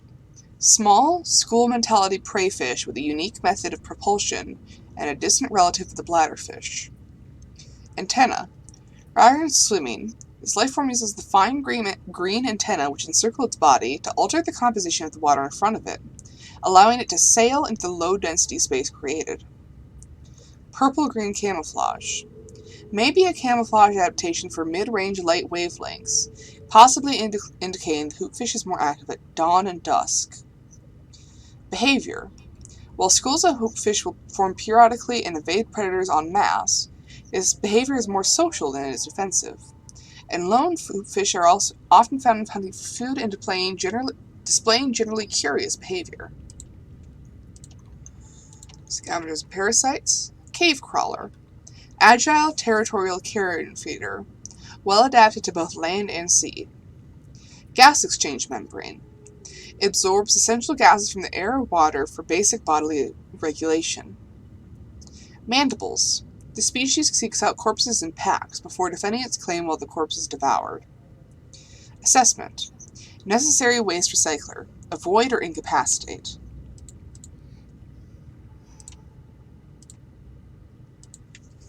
Bulbo tree. A bulb-based flora which roots to the ground and sprouts turquoise leaves. Analysis suggests the sap produced by this plant is poisonous to insects, but can be harvested and consumed by humans for its high water content. Grapevine seeds. Mature grapevine plants that have survived predation of small herbivores produce these bioluminescent seed clusters, which may be knocked loose by currents or consumed and later deposited by predators. The embryo is surrounded by a thick oil and silicon layer, which would disperse into the ground as the outer skin deteriorated. This may provide the seedling with the nutrients it needs to survive in the low-light environments on the seabed.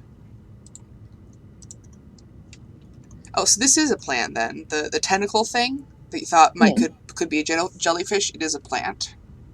Yeah. 0 photosynthetic cells detected implies carnivorous adaptation to low-light environments.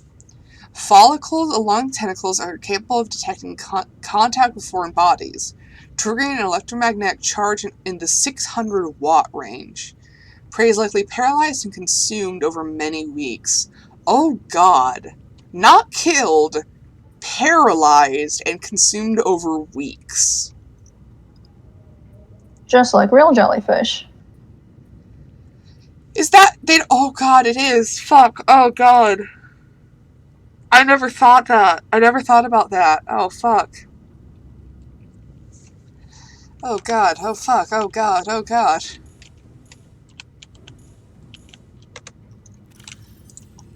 That's really fucked up, actually.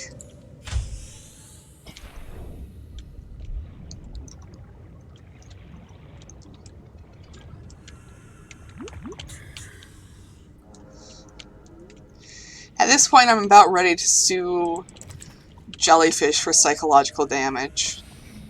Can probably get away with that, right? Okay.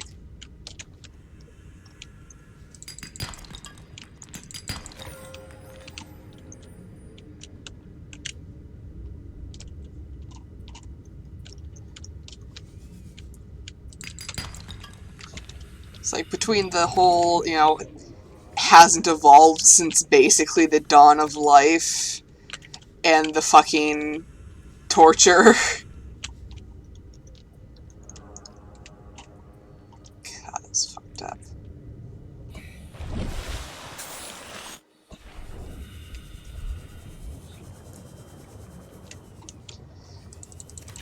You heard it here first, folk. I, Jaybird314, fucking hate jellyfish.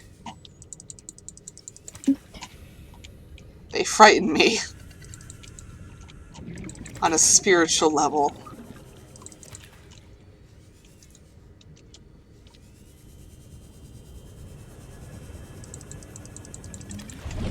God damn it, I need more copper again. This is the 4th battery I've gone through. Not you.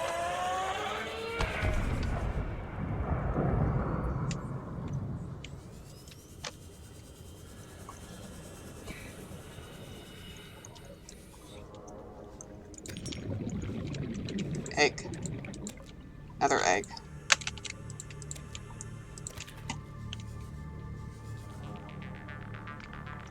Oh, I got tons of quartz, which I don't really need.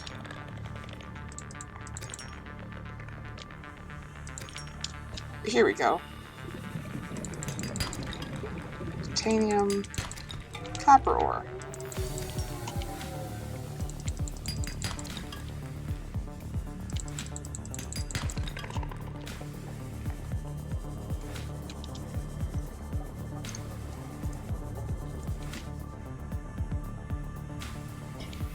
Now I just have to find my house again.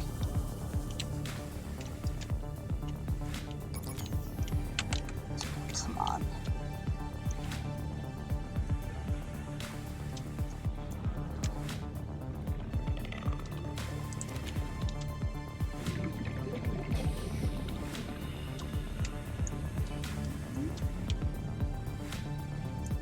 This is basically just, I dipped out to grab a snack and my car died. Again. 3 minutes until Valiant Rescue. I know. I just need to make sure I have enough food and water before I go. And that I actually have batteries so I can get there quick enough.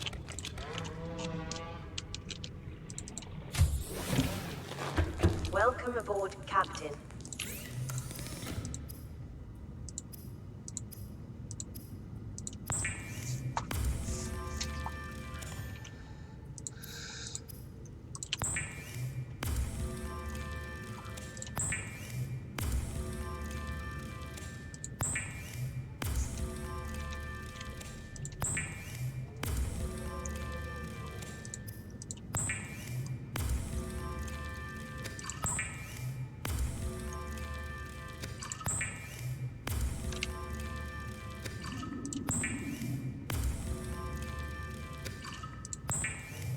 How many of these things did I grab?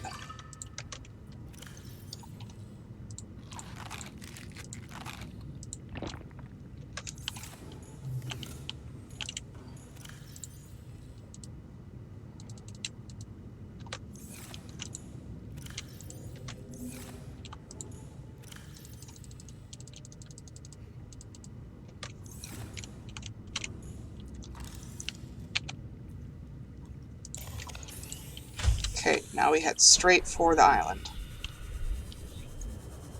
And hope we get there within 2 minutes. There's that flash again. No, not investigating it. Heading straight for the island.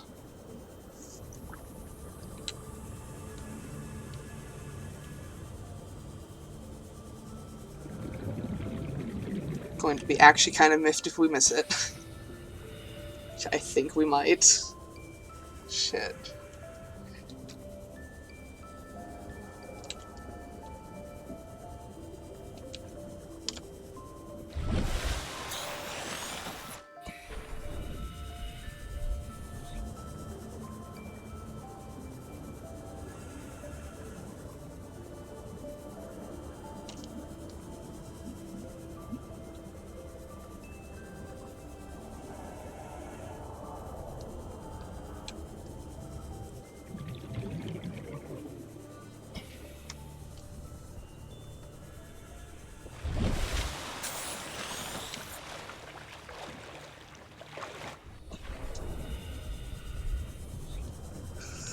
One minute left.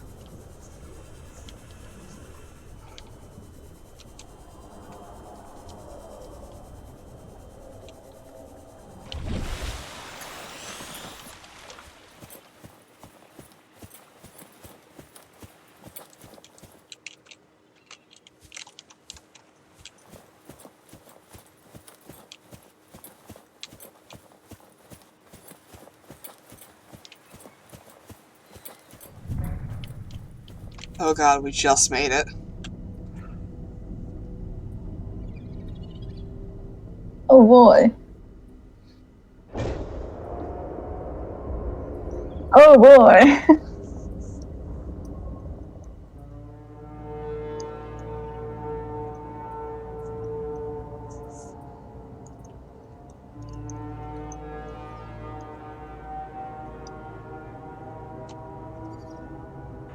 Survivor, we see you.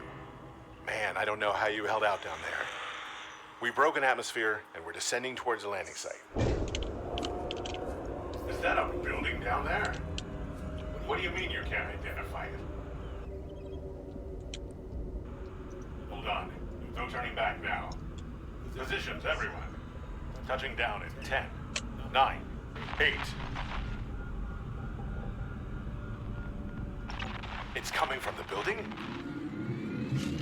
Change course. Set thrusters to full.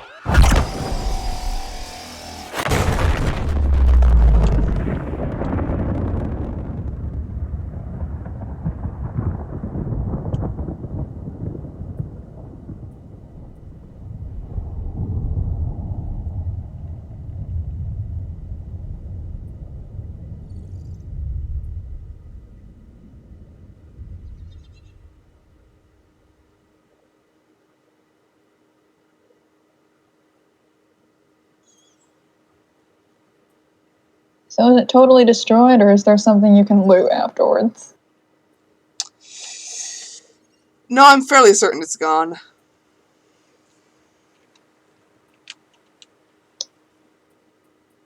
All to those guys. Oh shit, someone just arrived in the chat.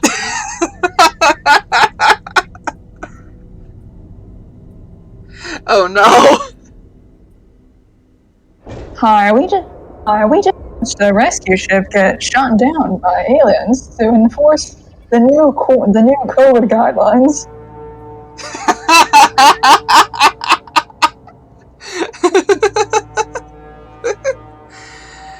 Oh god. I mean, I'm willing to continue streaming if you're up for it, Anor.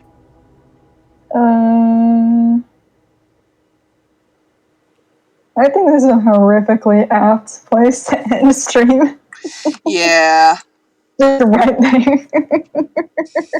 I'm just saying that because, again, someone just showed up in chat, but, apologies, my dude, because we had already said that we were going to wrap up after, ship got boom. Yeah. You can watch the VOD. You can watch the VOD. I have many VODs.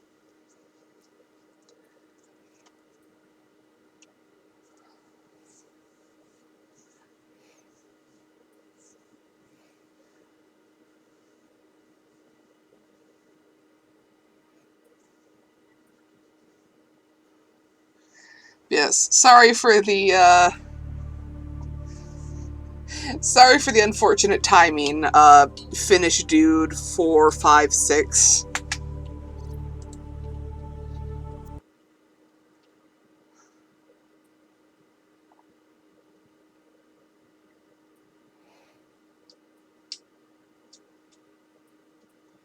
At this point, the stream is wrapping up, so...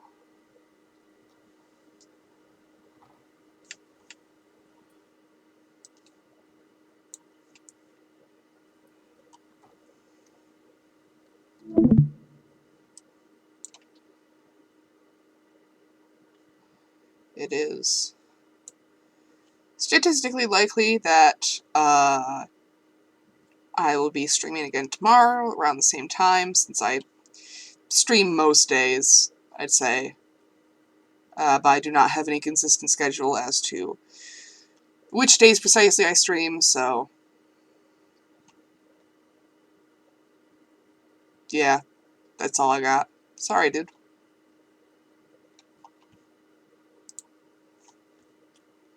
I will see you all next time.